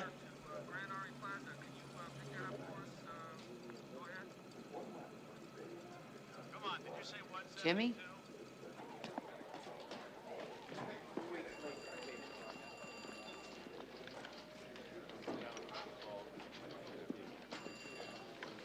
I didn't think you'd still be here.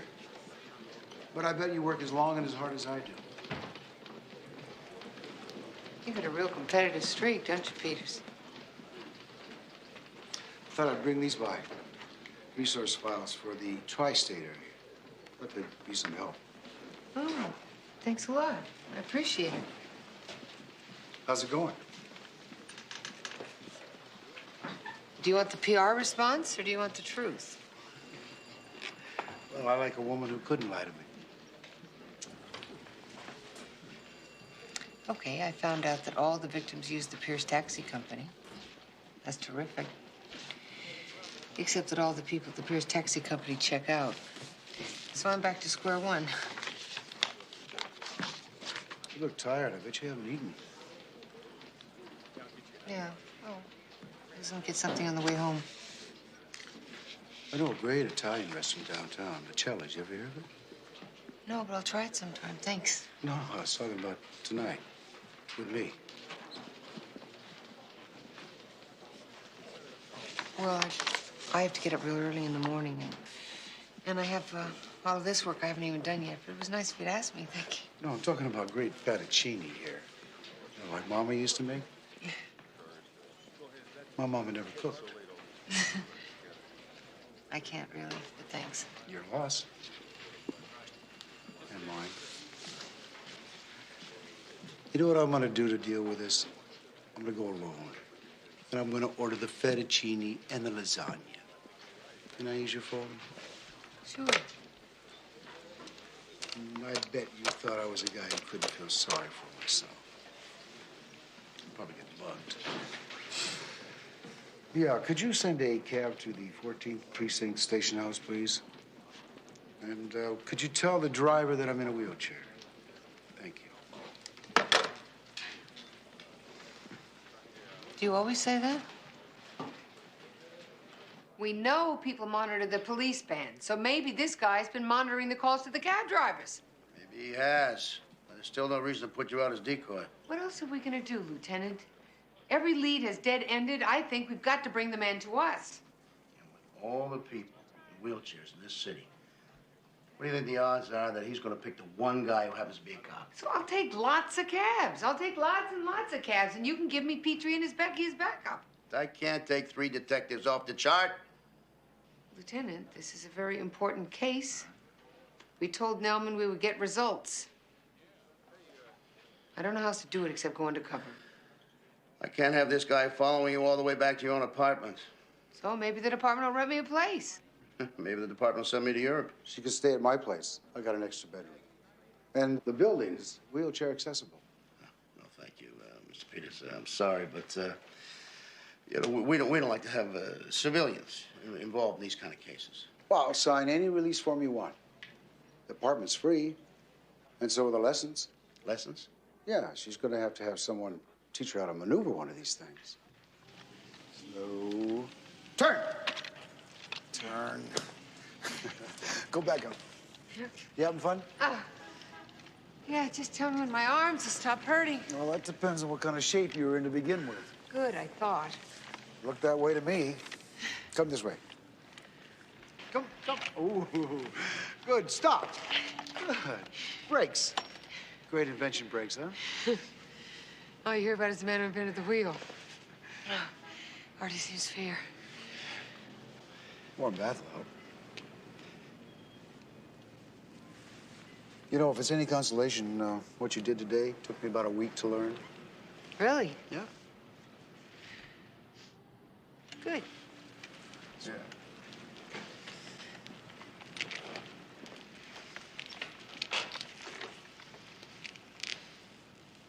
When did it happen to you?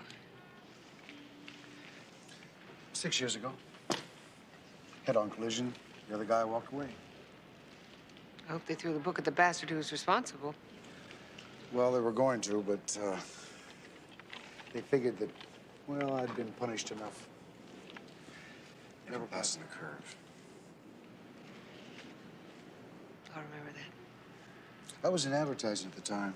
Had my own company. I was doing pretty good. I guess I could have stayed with it, but I don't know, Madison Avenue.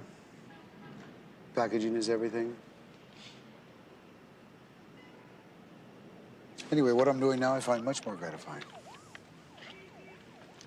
What, heading the Isley Foundation? No, teaching a cop how to do figure eights in a wheelchair.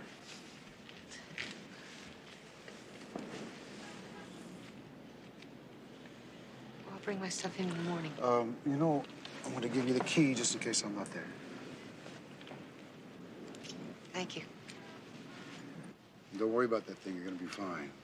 As long as I remember my brakes. And never passing a curve.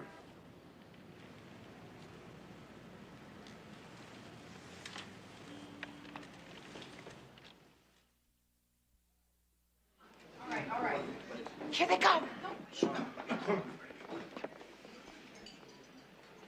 Surprise! Oh, my Lord! It's a baby shower!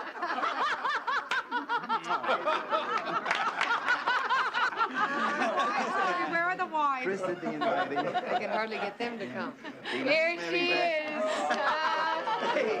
Oh, would you look at this? And he told me that we were going out for pizza. Pizza! Looking good, Mary Beth. Looking real good. Good. She looks tremendous. Tremendous!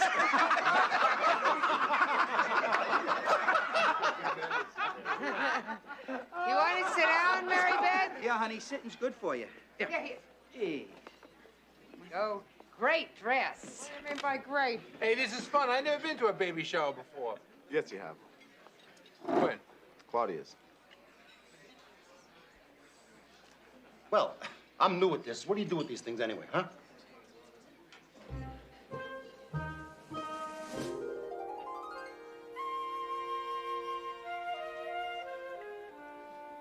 You guys want a drink? Milk, Mary Beth?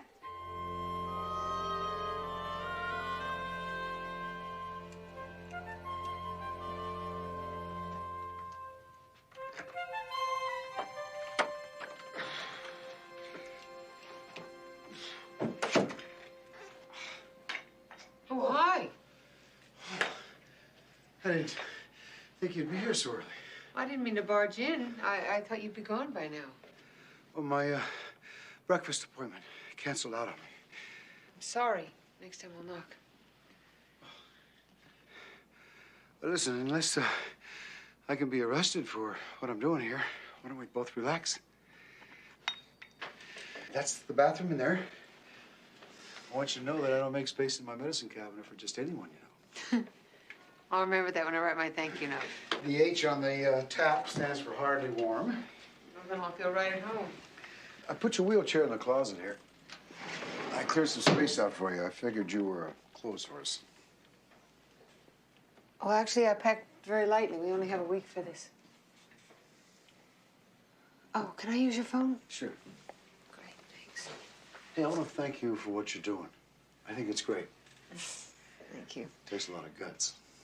No, it just takes a badge. You be careful. I'll be hell on wheels. I knew that when I first met you. Yeah.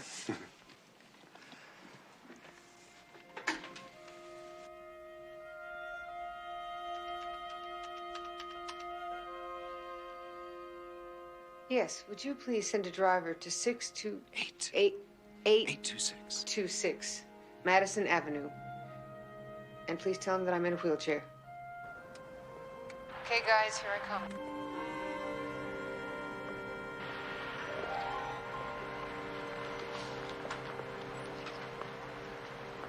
Is this thing working?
Jeffrey, I'm terribly sorry. Jeffrey, say I'm sorry for staring at the lady like that.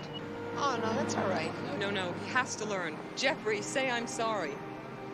Jeffrey, say I'm sorry. I'm sorry. Right. Thank you. Come on.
Hey, watch it, man. She's a crib. Sorry, it's up to you.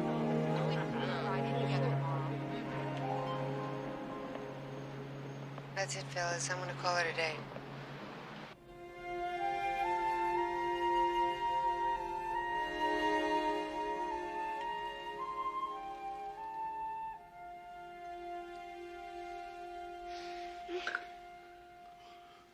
Oh. Hi. I'm sorry. I didn't mean to wake you. I can't believe I fell asleep. What time is it? It's a little after 9. Did you just get in? Oh, long meeting. Yeah. Hey, how'd it go? Oh, long day.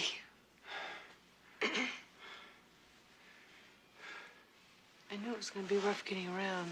You know, I expected that. But the people in this city, I tell you, they don't even look at you. You know, they all look up here. And the ones that do look at you are so damn patronizing, you just want to kill them.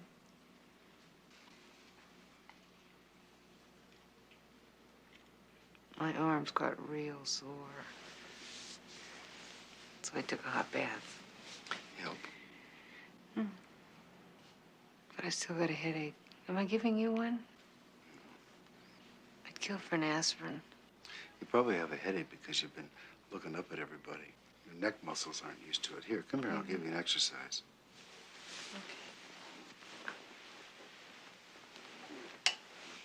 Take your neck and do like this.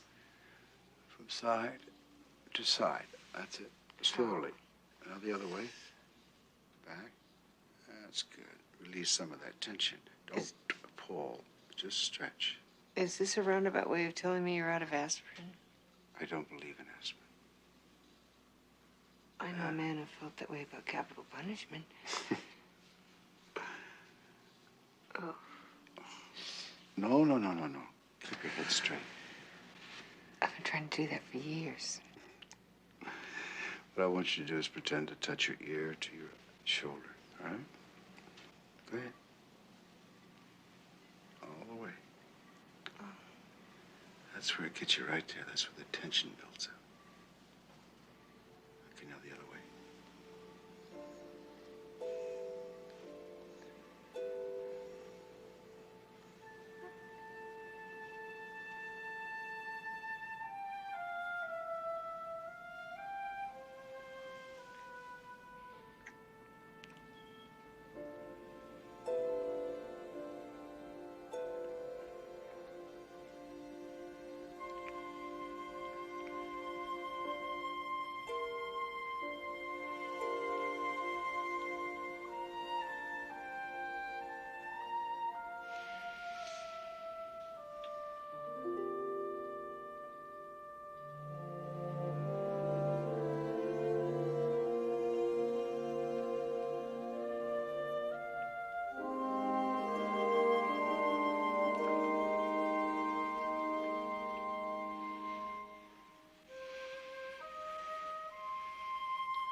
Honey, baby, that's okay. I'll finish. I need the exercise. Yeah, maybe you could use a little exercise. That's okay. What do you mean by that? Well, what you said. I mean, sitting around taking it easy. Maybe you could use the exercise. I got fat. Is that what you mean? I did not say that, Mary Beth. Yeah, but that's what you meant, though, isn't it? That's it. I can't win. Anything I say, you nail me to the wall. That is not true. The hell it isn't. You know, I'm just glad you weren't this way with the other two. Oh, yeah? Because if I had been, there wouldn't be a third. Is that what you're saying? Let me tell you something, Mary Beth. Living with you this past week has been a royal pain in the butt, and I am damn tired of it.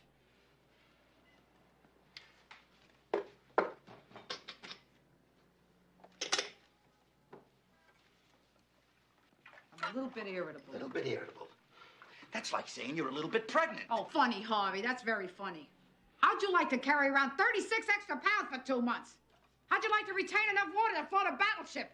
My shoes are too small. My elasticized waistbands are too tight. I sit down and I'm uncomfortable. I stand up, my ankles swell. I lay down, my back hurts. Being pregnant is not easy, Harvey, and if you think it is, try it sometimes. Honey, if I could have this baby for you, I would. Yeah?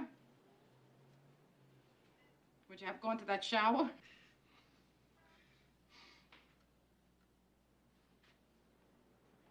Everybody says a pregnant lady's so beautiful. I don't feel beautiful, Harvey. I feel big and heavy and clumsy.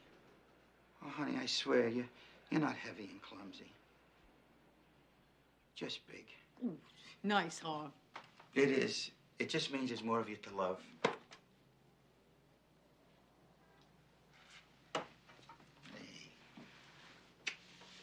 Liar.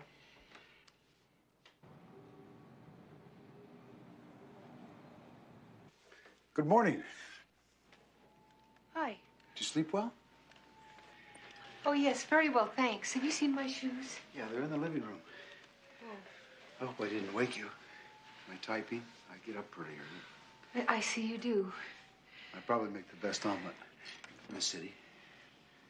Well, it looks wonderful, but I can't stay. It's Saturday all day. I know, but I have plans. Excuse me. Well, Chris, then just stay for breakfast. Oh, I'm sorry, Ted, but I have to go somewhere else. A brunch.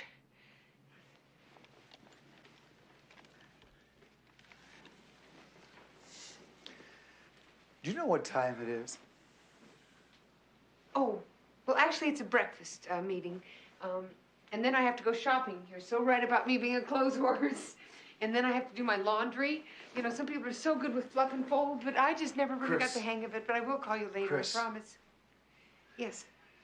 Mornings after are always tough. And there are things here that make them tougher. I know that. I don't know about you, but I had a great time last night. I did too. I feel great. I just have to go now.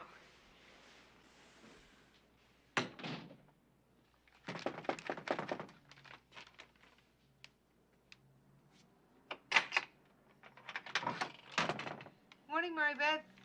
I brought breakfast. No one wants to cook on a Saturday.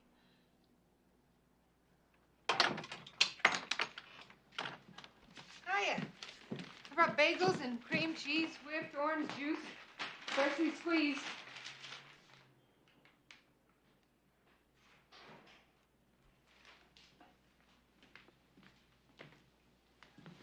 Is the rest of the family sleeping in this morning?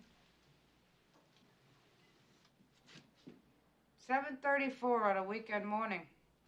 I wouldn't call that sleeping in. 7:30. Oh, I left my watch. Did I wake you up?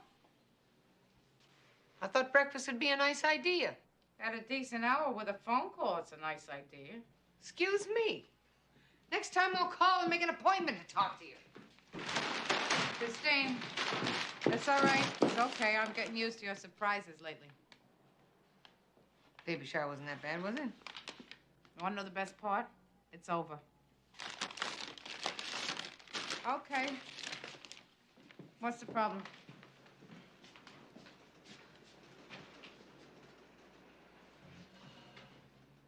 What?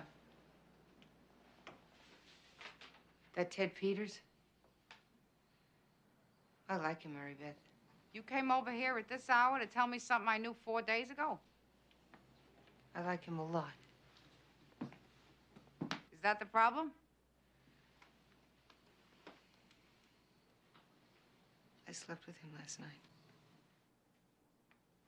That could be a problem. I don't know if I want to get involved. Yeah. I mean, I don't want to string him along. I've got to make a decision, Mary Beth. Now? I don't want to hurt him. I never heard you say that about anybody before. Well, he's not exactly like anybody I've been with before. Because he's in a wheelchair. Well, you can't pretend that it doesn't exist. I wasn't going to. I have a life that I lead, a life that I enjoy, and he would be left out. I ski. You know I love to ski. I ski all the time. That'd be real nice, wouldn't it? Having a great downhill run, and he's stuck there in the lodge all by himself. Uh-huh. Well, maybe I didn't ski as much last year, but I jog. I go to the theater. I like ball games. I'm a very active person. And he isn't. I didn't say that. Did you hear me say that once? Well, what is it then?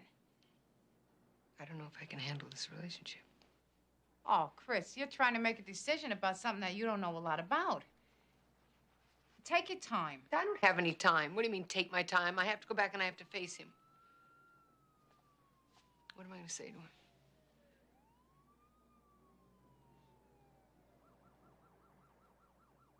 I really want to be with you, Ted. I just don't know if I have the guts.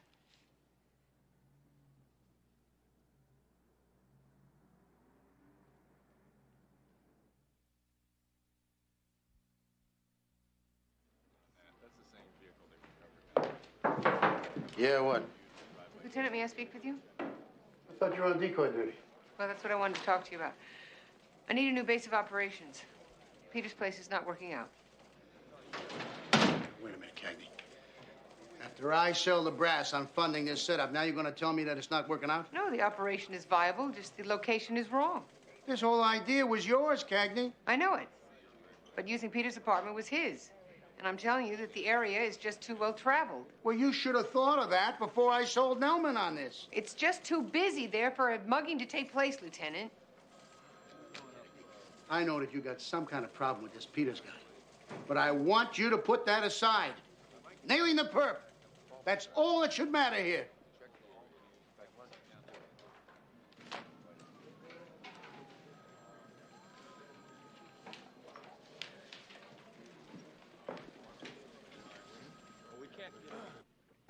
No, I talked to him before I left. Someone's at my door. I gotta go.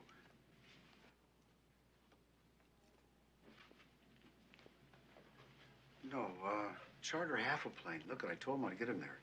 Bye.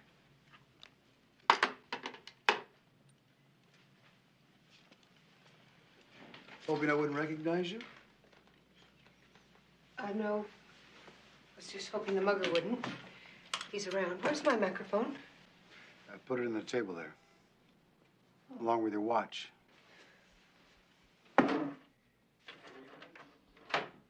Where you been? Home. I get the weekends off. I do too. But you're gonna call me. After your shopping and laundry, of course. You know, despite my swagger, I'm usually not treated like a one-night stand. I'm sorry. Me too. I tried calling You know, I'm not listed. you. Yeah, I found out. Could you give me a clue why you vanished? I mean, I thought it went pretty well. It did. I told you that it was great. Damn it, Chris, I was worried about you. You shouldn't have been. Look, I've got to go, okay? The guys are waiting for me. Let them wait. Talk to me, Chris. I can't. Please understand, when this case is over, then we'll talk.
I'm gonna try down this alley.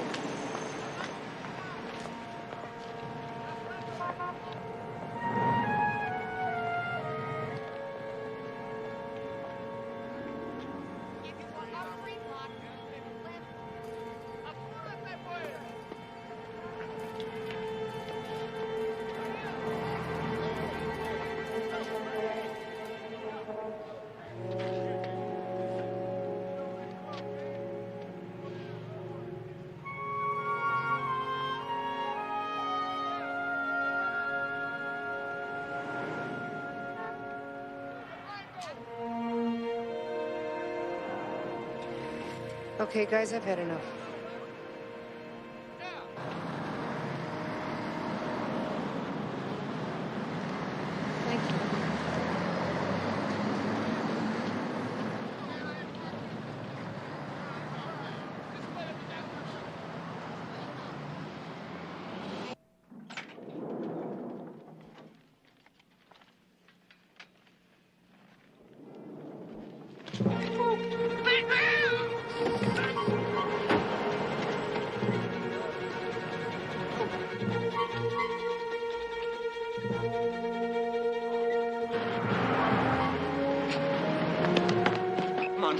They're going for a little ride down the stairs.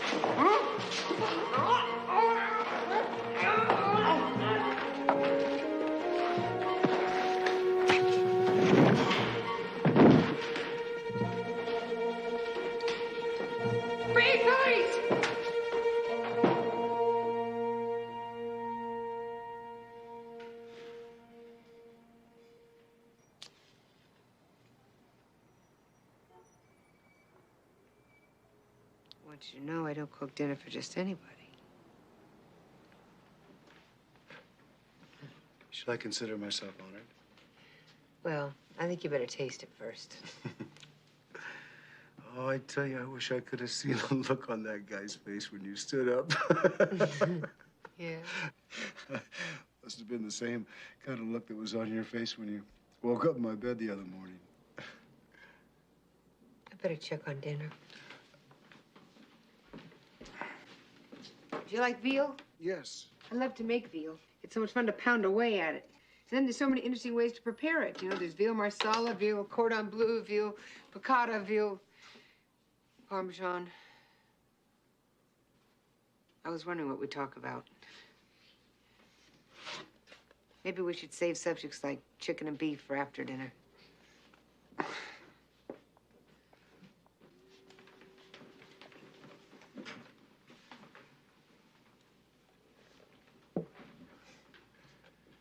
Chris, I was wrong to expect you to spend the weekend with me. I mean, I had no right to make that assumption. I'm sorry. I wanted to spend the weekend with you. I was just scared. Does that make any sense? Of course. Why are you so terrific? Habit, I guess.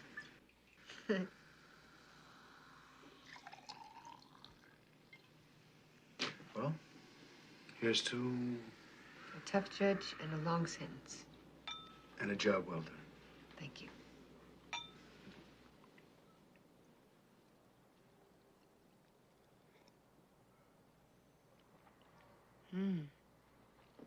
That's good stuff. Well, I figure you deserve the best.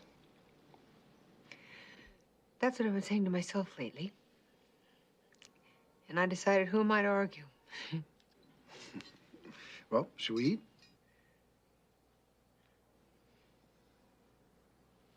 I want to tell you what I've been thinking about first. It's going to spoil my appetite? Oh, I hope not. I've given this a lot of thought.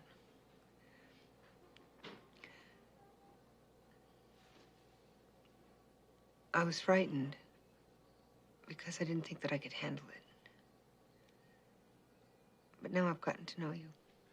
Christine, hold it a minute. Give me your hand. Let me talk first.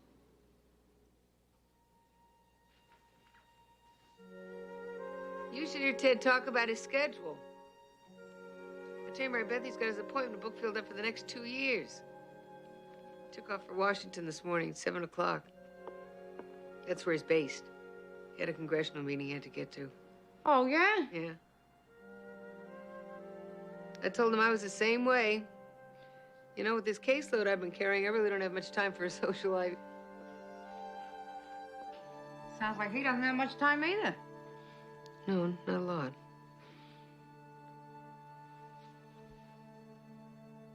Not enough for me, anyway.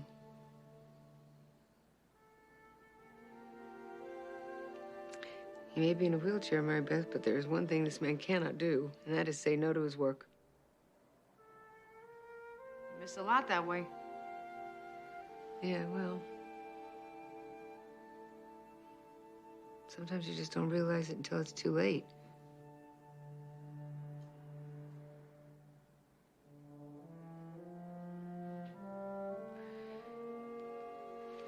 It's funny, I've been busy worrying about whether he'd fit into my life. I never even stopped to think about whether I'd fit into his.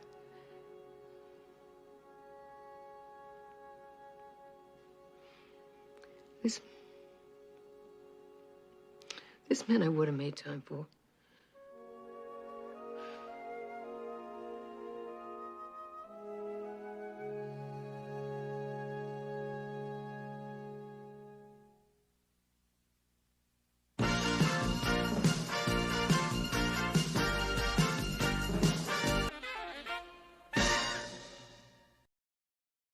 subpoena for the prosecution. They're bringing Sarah Jones to trial for murder. She killed a man. And all the rapes with that ammo stopped. A vigilante is a vigilante, whether you're in the Klan or on the force. Oh, get off it. She's the department's scapegoat. They're only trying her because she's a cop. You figured it wrong, that's all. As Sarah Jones is concerned, you weren't even there. What if that slime had done that to you? He was guilty, Lieutenant. Everybody knew it. Well, that still didn't give her the right to execute him. Murder, too, is what they're going to pin on me. Chris, that's not fair. You are not responsible for Sarah Jones.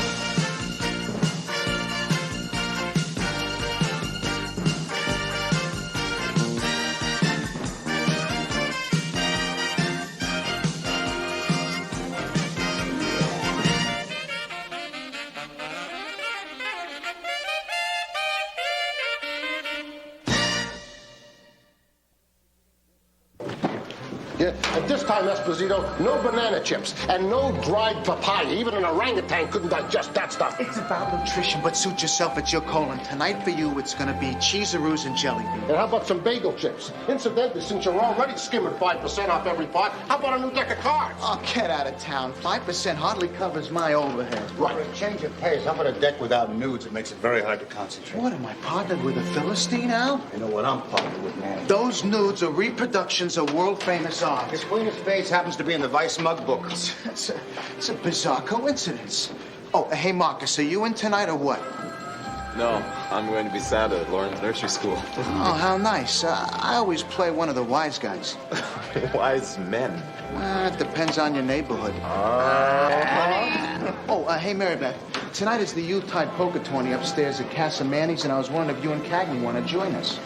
I'll ask her, Esposito, but I have to pick up books for a course I'm taking. You're trying to get a jump on the sergeant's test, Lacey? No, Sergeant Coleman. Shakespeare. It's a literature course at Queen's College. Zu sein or nicht zu sein, das ist die Frage. Hamlet. I had the lead in the Yiddish production when I was in high school. I was a smash. Lacey, you and Cagney are up. Now, where is she? I want to talk to her. Good morning, sir. The traffic is murder, sir. All the Christmas shoppers and all. Should be along any minute now, sir. What do you think? I live on top of this place. How come I can be here on time? Well, practice makes perfect, they say, sir. Can the wisecracks, will you, Lacey? There's a late-night grocery over on 8th Avenue got hit last night. And the setup guy impersonates a detective. Here's a statement that the uniforms took. You tell Cagney I want to see her as soon as she comes in. Certainly, sir. Perfect timing, Christine. We have a 10:20 over on 8th, and the lieutenant wants to see you in his office right away. It's a subpoena for the prosecution. They're bringing Sarah Jones to trial for murder. Yeah, I know. Noman called. What in the hell happened? The last I heard, the DA was going to plead her out on psychiatric grounds. Well, now the brass is afraid to plea bargain, Jones. It could look like a cover-up. There's nothing to cover up. She killed a rapist in self-defense. A suspected rapist. Brown was never convicted. He wasn't even charged. He was guilty, Lieutenant. Everybody knew it. Still didn't give her the right to execute him. He broke into her apartment, came through the window while she was in bed. You swear to that in court? I couldn't. On the other hand, we do know that she set him up. Look, Cagney, no matter how you and I feel about this, this is the DA's decision. She was working with me, Lieutenant. It was my case. I want to talk to the DA. No, Noman does not want you to do that. But with this Glen Pack scandal going on right now, the department hasn't looked too good in the press. People starting to think that we think we're above the law. Oh, I see. Because some cops were dirty and were never charged. Well, we're just going to throw a show trial starring Sarah Jones. It's not that simple. I think it is, Lieutenant. I don't care what Noman says. I'm going to the DA. Not on my time, you're not. Now, you listen to me, Cagney, and you listen good. You got an appointment tomorrow at 2 o'clock with the prosecutor on this case, and I want you to be there. In the meantime, I want you to check the beef that I gave Lacey, and you get on it right now.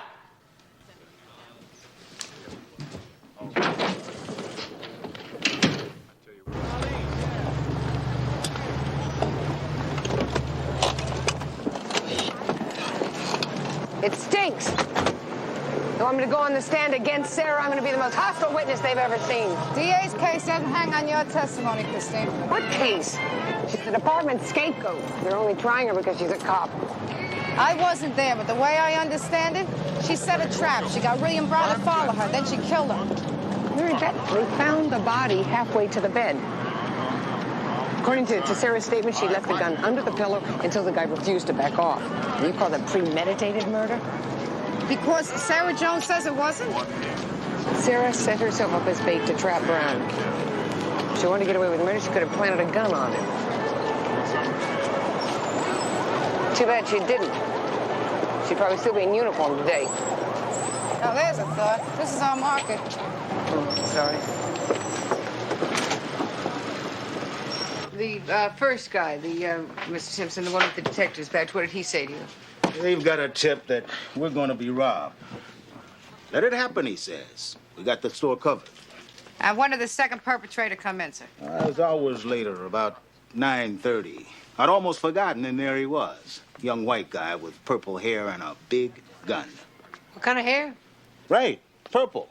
I gave $700 to a guy with purple hair, watched him leave, then waited like a fool for some phony cop to bring me my money back. Well, sir, don't feel embarrassed. Professional crooks run scams like this on people all the time. I'm not even sure that gun was real, but I got a real baseball bat behind that counter. No, Mr. Simpson, you did the right thing. You never want to resist a man with a gun. That's easy to say. Bottom line is, right now, some freak with purple hair is out there partying down with my money.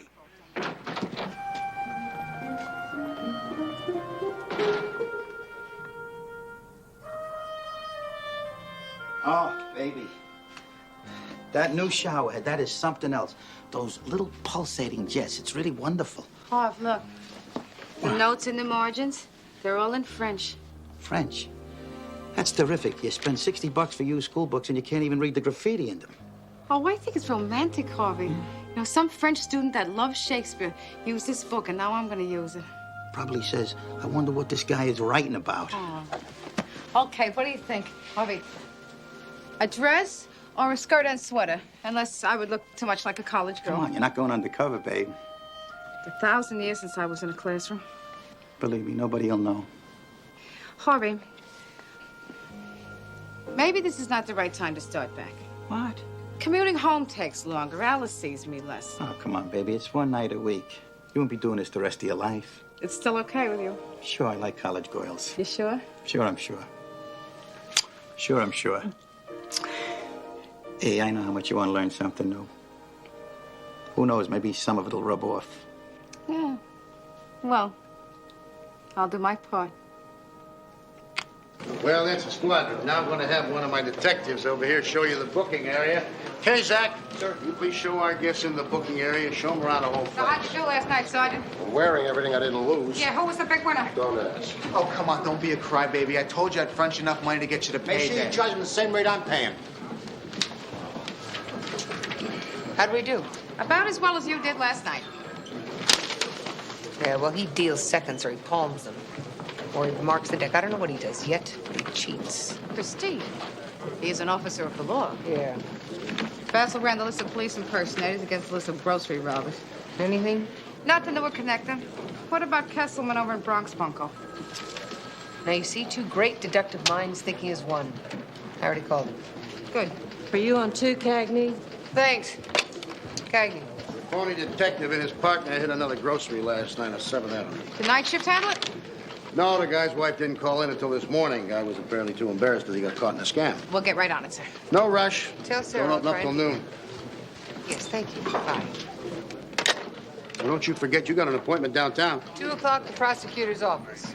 Yeah. I made a note in my memo book in red ink, Lieutenant. So where are we going? 7th Avenue near 30th, but not till noon. Oh, good. There was Sarah Jones' attorney. He's over at her place, wanted to come by for a minute, and now we have time. You say why? Yeah, talk about my testimony. I may have to appear for the prosecution, but I'm damn well going to testify on behalf of the defense. Ready?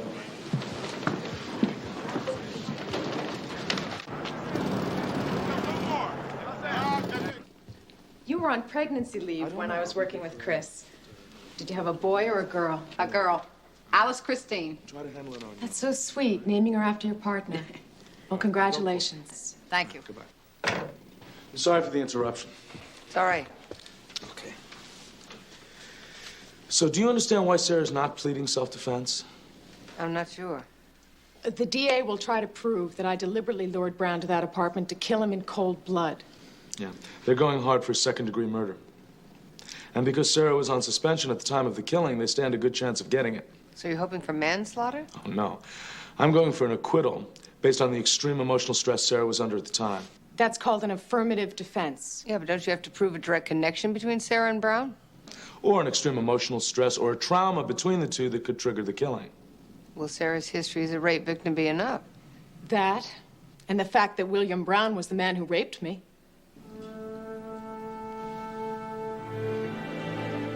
Didn't you say she told you Brown was not the one?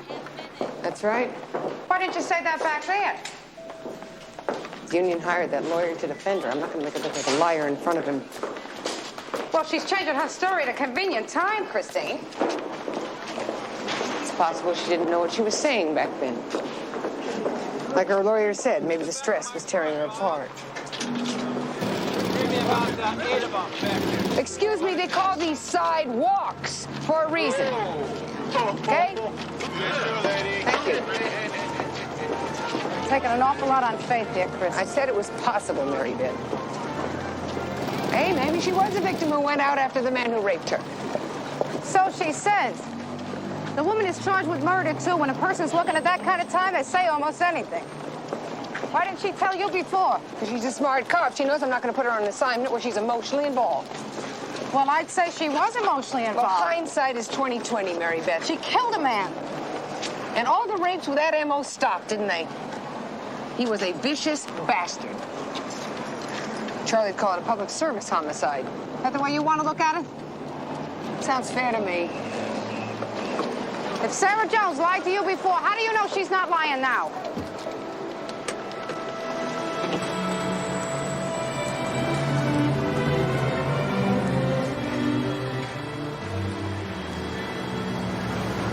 Sundries. Beg your pardon? Irwin says that I should go into sundries. Sundries are safe, he tells me. But no, I gotta stick with fruits and with noodles. Getting back, Mr. Jacobs, you said that the man who showed you the badge ID'd himself as a detective. Yeah, and then he tells me that I'm gonna get robbed. So, what else is new? 9 times already I've been hit. I don't know, maybe Irwin is right. Sir, can you describe this man? Louis, you cushioneer, you? You're standing in front of my tomatoes. You're my loss leader for today. Will you let the customers see them, please, huh? I don't know, this guy, he kind of reminded me of a detective on TV. That narrows it down. Yeah. And which detective would that be, sir? Let's see, you know this guy who's always sucking on a lollipop? Kojak. Yeah. So the man was bald? No. Had a full head of hair. Tall, thin, like a beanpole. But like I said, he was sucking on a lollipop. Joey, you go. I said in the window. Please, you'll wait a minute, huh? I gotta go commit a murder. Joey, you go. I said in the window. 2 hits in 2 days. I can't believe you were falling for a scam this old. What do you think? Vince Ferrelli, maybe? He's still doing time in Attica. Okay.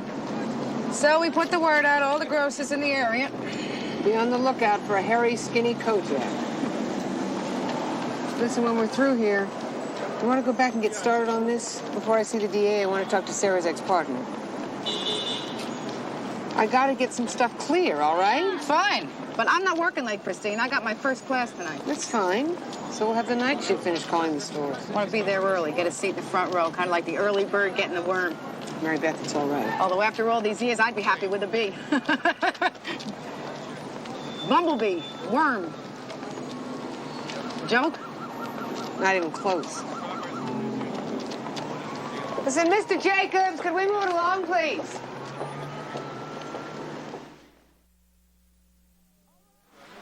All right, keep the area clear. Come on, let's go. Keep the area clear. What else can you tell me about Sarah Jones? All right, please? come on, keep it 2 years ago, moving. Sarah took a leave of absence. Now, did you notice that she was different when she came back? You mean, did she have a sudden interest in certain types of cases? Did she? Jumped on every rape call that came over the radio. Was there a specific type of rape, a specific MO that she was interested in? Yes, it was. The same as the rapist she ended up shooting. Well, what did you think of that at the time? Oh, I get it. You think I should have let someone know? You were her boss. Why didn't you notice it? You didn't answer my question, officer. I just figured she wanted the collars. Ambitious lady. You know the type. Maybe she was looking for someone. Sarah claims that the man she shot was the same man who raped her. She told you that? What if that slime had done that to you, and he was still walking the streets?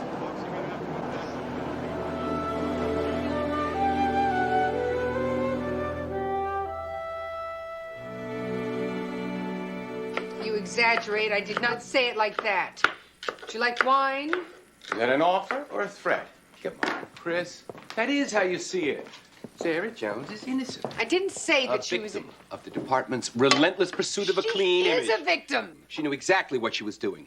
That's exactly what the DA said. You should have heard him today. He was after blood. She didn't trust the justice system. She decided to take care of Brown on her own. Well, life sure is simple from Mount Olympus, isn't it? Maybe you can get us roadmaps so we can all find our way up there. Chris, a vigilante is a vigilante, whether you're in the Klan or on the Oh, force. get off it, David. For an ACLU lawyer, you should sound like a DA. Now, there is no need to get nasty. Sarah Jones was a good cop. She's not some survivalist who goes around blowing people away on the IRT. She went through hell and she made a mistake. And it's not your fault.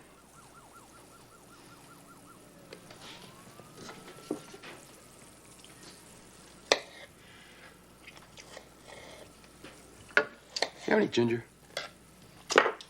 I thought I was making this dinner. What's wrong with together? Nothing.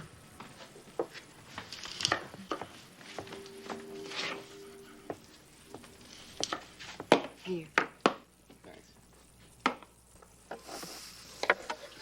It's not fair, David.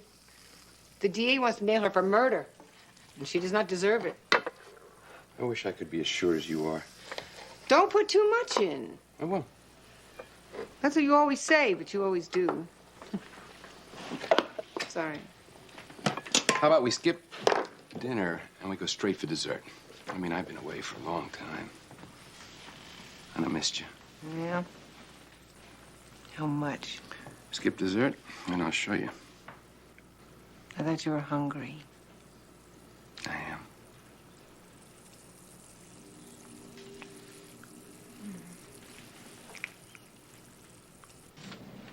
Sex. Right, but more than sex, this play is about love. Shakespeare had quite a bit to say on the subject. So let's begin with line 231 of Helena's speech. The woman in the blue sweater up front, why don't you start? You mean me? Ma'am? Yes, and you are? Mrs. Lacey. Mary Beth Lacey. Mrs. All right, Mrs. Lacey, why don't you read the first 4 lines? Out loud? Mm-hmm. Oh, I couldn't do that. I mean, I know that we were supposed to read the whole play, but I only got my book last night. And all I had time for during my lunch hour was the first act. But it was very interesting. Well, you're way ahead of the game. Helena's speech is in the first scene. Oh.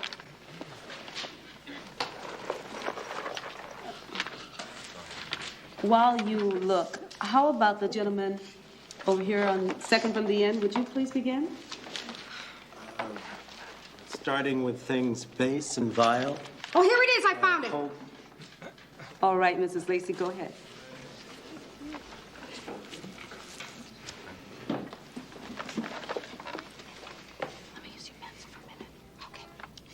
Things base and vile, holding no quantity, love can transpose to form and dignity.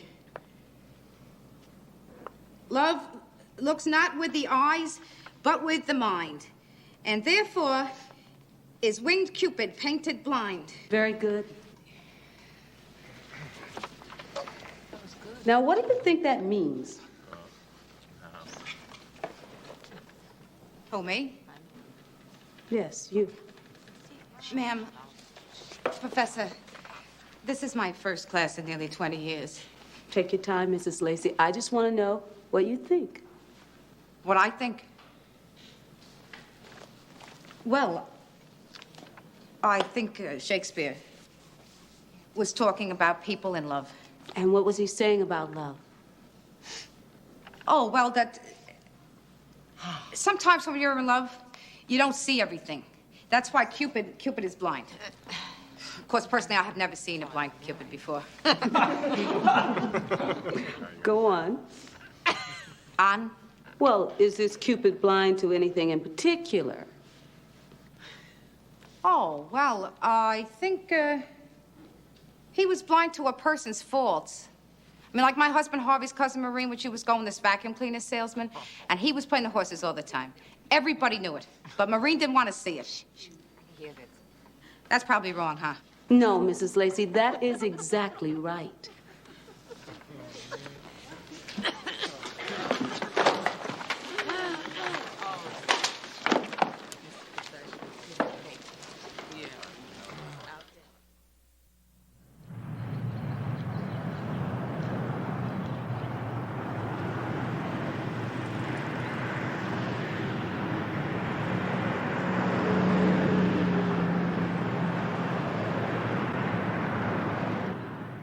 So then I said, blind to the other person's faults. And Professor Boucher, looks like Boucher, but it's pronounced Boucher, like the French say. She said, I had a real, what was that word? Aptitude. That's it. Aptitude. Is that something? Sounds like a setup for doing more work. Next week, we're going to read Macbeth.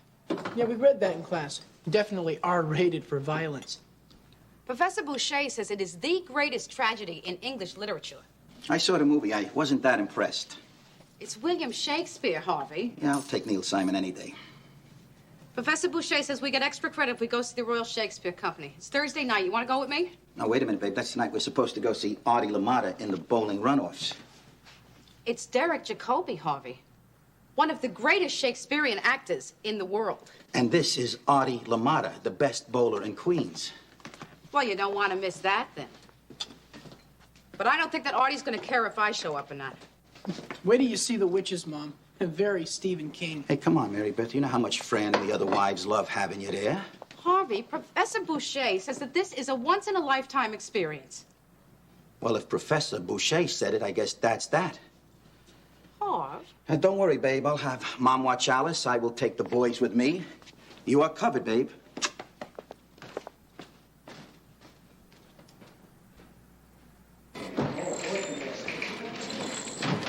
There you go, Coleman. Congratulate.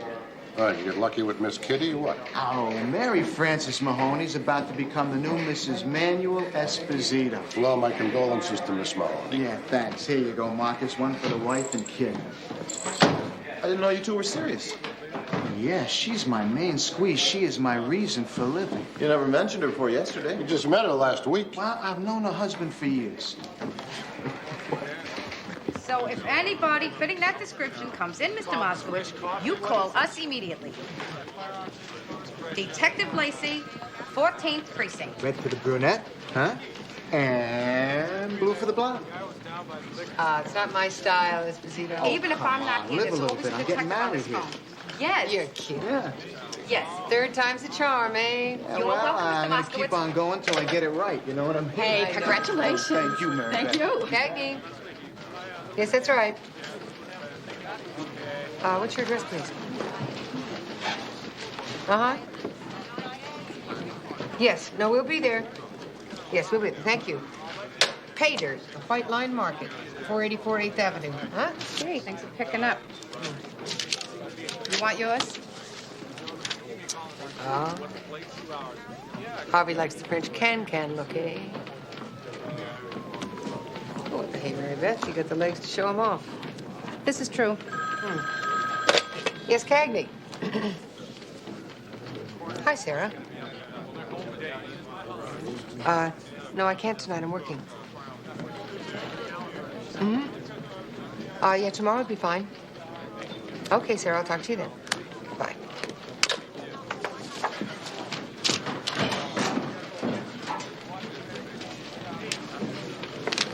Did I say anything? Didn't have to.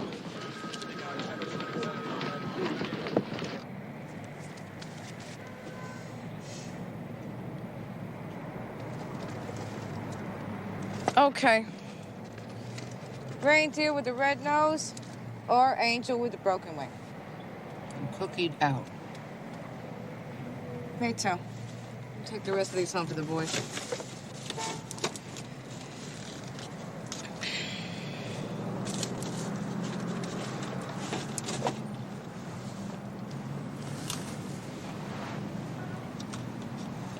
Remember how you used to feel the first day of school? All excited, butterflies doing swan dives in your stomach. Like something big is about to happen, but you don't know what it is. I used to feel that way about men.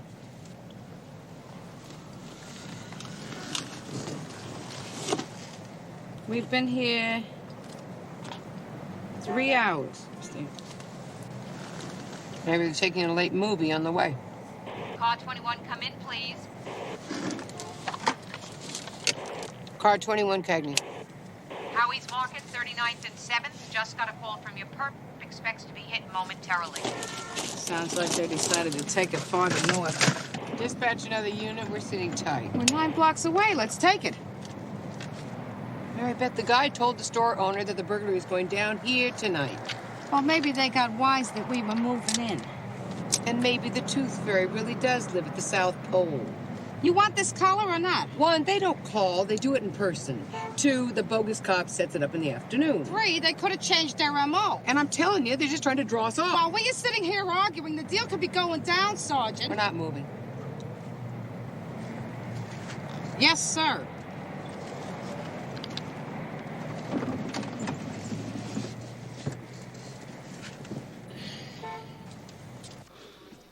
So they never showed? No, sir, not in either place. I talked to the owner at our stakeout, and there's no question that they contacted him. You think it's worth another shot? Absolutely. Carras and Esposito are going to watch the other store. I was speaking with Detective Lacey. The sergeant thinks it is, sir? Well, if I'm going to pull another team off the chart, she better be right. Yes, Lieutenant. Cagney, Yes, Lieutenant? I want to talk to you a minute. Yes. I got a call from the DA's office. Apparently you're acting like a hostile witness in the Sarah Jones case. That's right. Well, maybe you want to tell me why? When this department's got a history of cooperating with the DA's office, not undermining his cases? Sarah Jones' attorney asked me to testify for the defense, and I think the woman deserves some support. You think that you're the only one here who feels some responsibility for this situation? I never said that I felt responsible. Bottom line is, Cagney, that we got smart too late about Sarah Jones.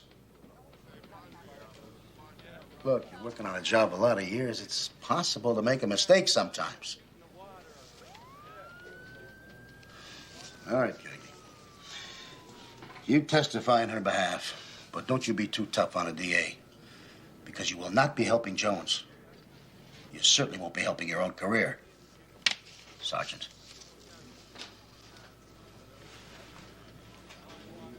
Yes, Lieutenant.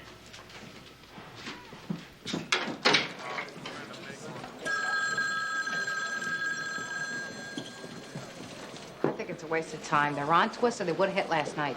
Stakeout is on, Mary Beth. You going somewhere? Yeah, I'll be back in an hour. Sorry you have to miss your Shakespeare.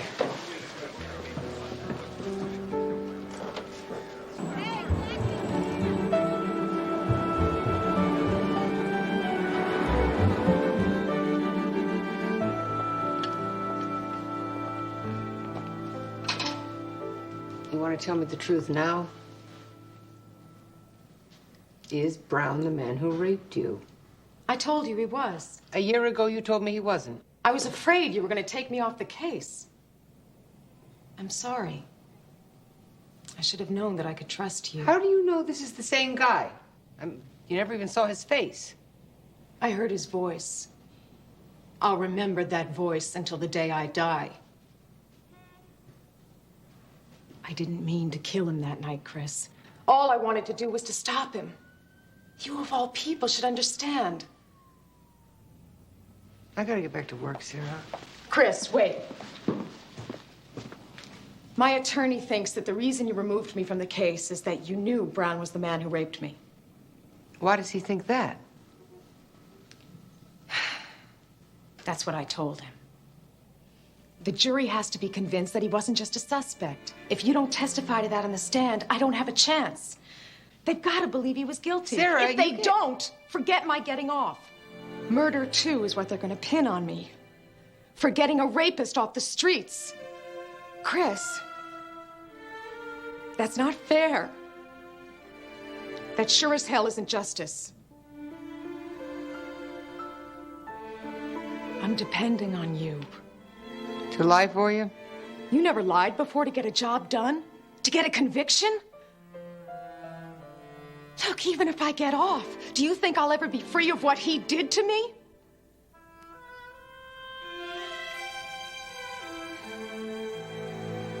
All I'm asking for is a little help.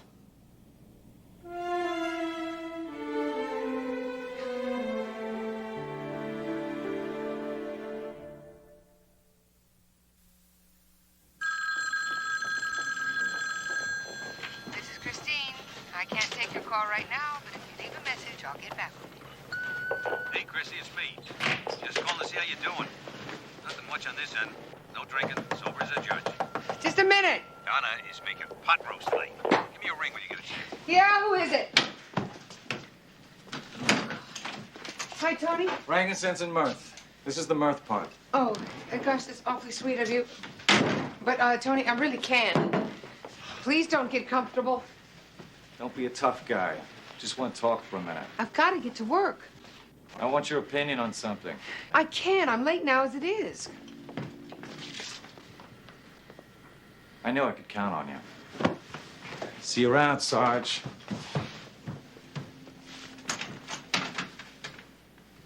Damn it!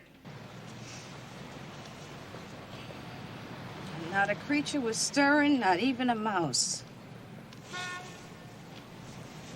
Give it a few minutes, he'll show up. Bet on it. Well, he better hurry. The store is closing. Think we could turn the car on, get some heat going in here? You want to draw attention to us? There's nobody coming, Christine. My feet are frozen, so you want to do me the favor? When the store closes. Oh, give it up, will you? Save us both from frostbite. You figured it wrong, that's all. And we don't know that until the store closes, and I'm not turning on the car till it does. The last 3 days, you turned into a real hard case. Mary you know Beth, that? get off, Beth. I don't know if it's this Sarah Jones business or what. Where Sarah Jones is concerned, you weren't even there, remember? And if there's a problem with her, then it is my problem. Fine. There's no problem with Sarah Jones. So, why are you so tense? I am not tense. Could have fooled me. I'm thinking about something. Is that all right with you? Fine. I'm the one who's nuts. Sitting in a frozen Plymouth in the middle of the night. I should be watching Derek Jacobi do Shakespeare.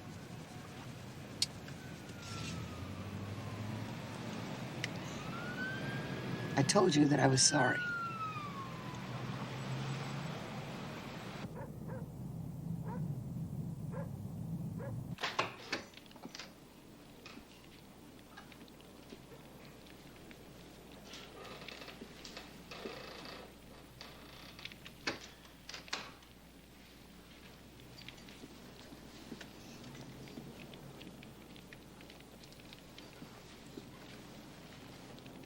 Hi, sweetheart. Hey, sweetheart. Woof. What time is it? 7 minutes past midnight. Hey, it's good to see you. How was work? Lousy. Sat in that stupid car all night for nothing. Which I knew was gonna happen. But Sergeant Cagney. Nice tree. Yeah, I know you liked the little one last year. So the boys and I went out after bowling and got you a little bigger one. Smells great. You got it in plenty of time, too.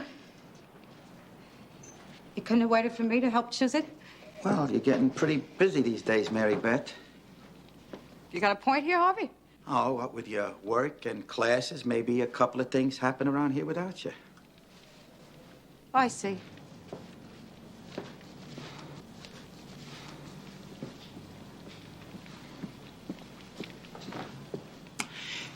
Mary Beth.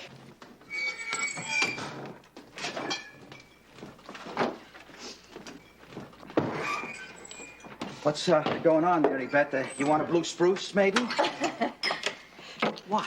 We always wait till Christmas Eve when they go on sale, and then we all go together and get some little orphan tree that nobody else wanted. But this year, you had to go out and get one nice and early because you're mad at me or something, and you want to leave me out. Nobody was leaving you out. Oh yeah, who you trying to kid? That's exactly what you did. Hey, you're the one who wanted to take classes when you already got a job that wears you out. You can't have everything, Mary Beth. Yeah? You're occupied with your business, fine. But the family keeps on going.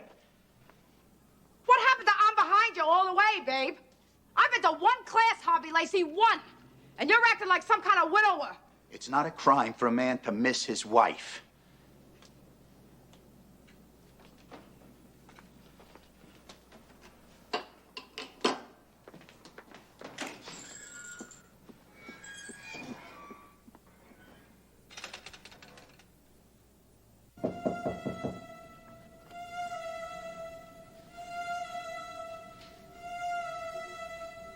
Who is it? Miss Cagney.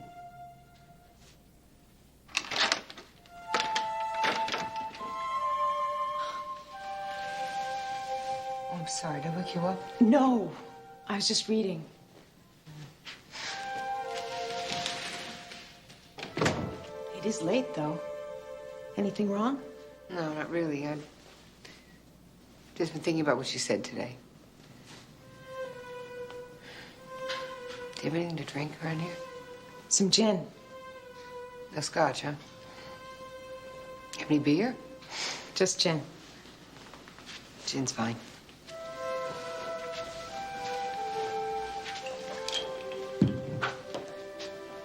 Tonic? No, just ice things. Impressionist painters, I have this same book.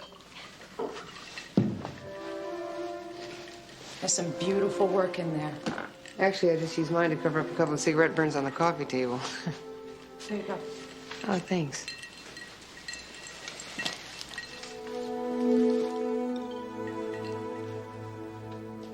So, what's up? Don't you have me anything to drink? No.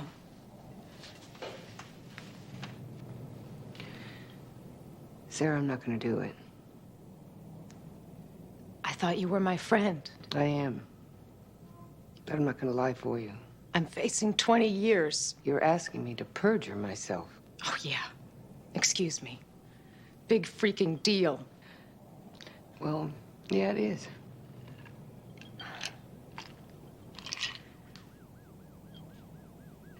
It's timing, Chris, that's all. I should have told you Brown was the guy who raped me months ago. I was confused and scared. If I had killed him when he first attacked me, there wouldn't even be a trial. See? That's timing, Chris. Not lies. Timing. Do you know what that creep did to me? Nobody cares about that. I do. Very much. Then do this one thing for me. One thing. Sarah, you have been through a nightmare. And you need help. Oh, God. You're not going to throw the therapy bone, too, are you? We couldn't get Brown, remember? Well, I got him. Sarah, listen. Look, I'll just get on that stand and I'll say I told you. How's that? Your word against mine. Fine. You do whatever you have to do. But lying isn't the answer. You need help, and you can get it if you tell the truth. Well, if that's all you've got to say, you better go. I've had enough platitudes to last me a lifetime.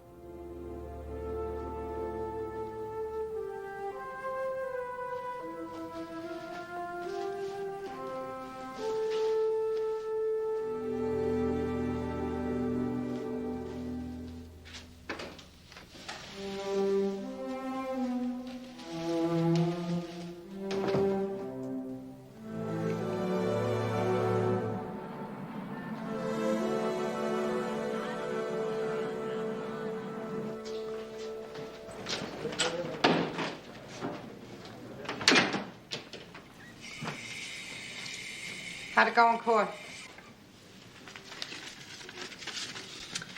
Guilty of manslaughter. She probably ended up doing a couple of years. The jury didn't believe her defense. Nope. Did you? Nope. These phony cops are gonna hit again, Christina. We'll get them. Trying to make nice here, Mary Beth? Yeah, I suppose. Look, I guess I have been a hard case lately. No, I was way out of line on that one. Well, it's forgotten. No, I've been a hard case, Chris. Yeah, we're partners in a different way, and you're the boss now. That's hard for me sometimes. We're partners first. No, Christine. You got the rank now. You earned it. I'm telling you that I accept it, all right? All right. But even sergeants make mistakes, Christine. I knew it. It's not always easy to read people. Chris, you are not responsible for Sarah Jones. I think you should let yourself off the hook a little. That's all. Oh, wait a minute. You have any plans for your lunch hour? You have a play, something supposed to read? No. Oh, Bloomingdale's was having a lingerie sale. What do you say you and I go spend some money together? And not talk about work. Yes, sir. Detective? Sergeant?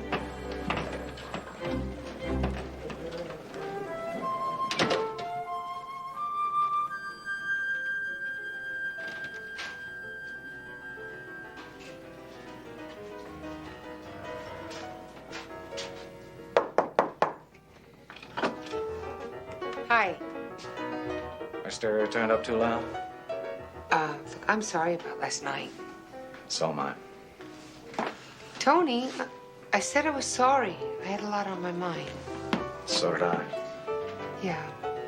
Well, I have pesto sauce cooking and fresh pasta boiling. Come on, there's no point to eat it alone. Okay? You're a hard woman to say no to. Well, it's part of my charm. Good. So, what do you want to talk about? Hey, I like the feet. Yeah? Yeah. Well, we're all ears.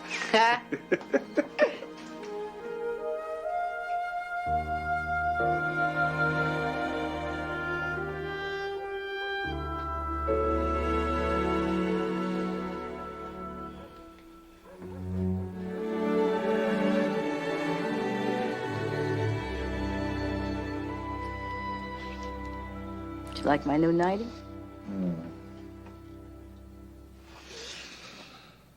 To tell you the truth, it wasn't on long enough for me to see it.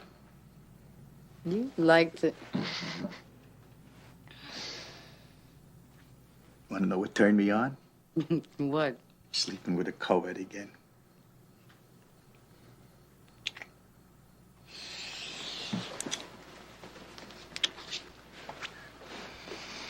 When did you ever sleep with a Cohen? Well, I had a life before I met you. Who was she? No, I can't tell you. But she's now a prominent member of Congress. I was getting the feeling that you didn't like ladies who went to school. Well, it scares me a little bit, that's all. You're not scared of anything. No, honest. Hey, you've heard all my stories 100 times. Only thing else I got to talk about a sewer contract is something I heard at a bar. That's not true. You're the smartest man I know. I'm trying to catch up with you, that's all. Cut it out, Mary Beth. No, it's the truth. Well, I do keep up on current events. Yes, you do. And I talk a great deal about history. Uh-huh. And the kids. They talk a lot about the kids. It's late, Harv. Maybe I talk too much. Mary Beth, are you awake?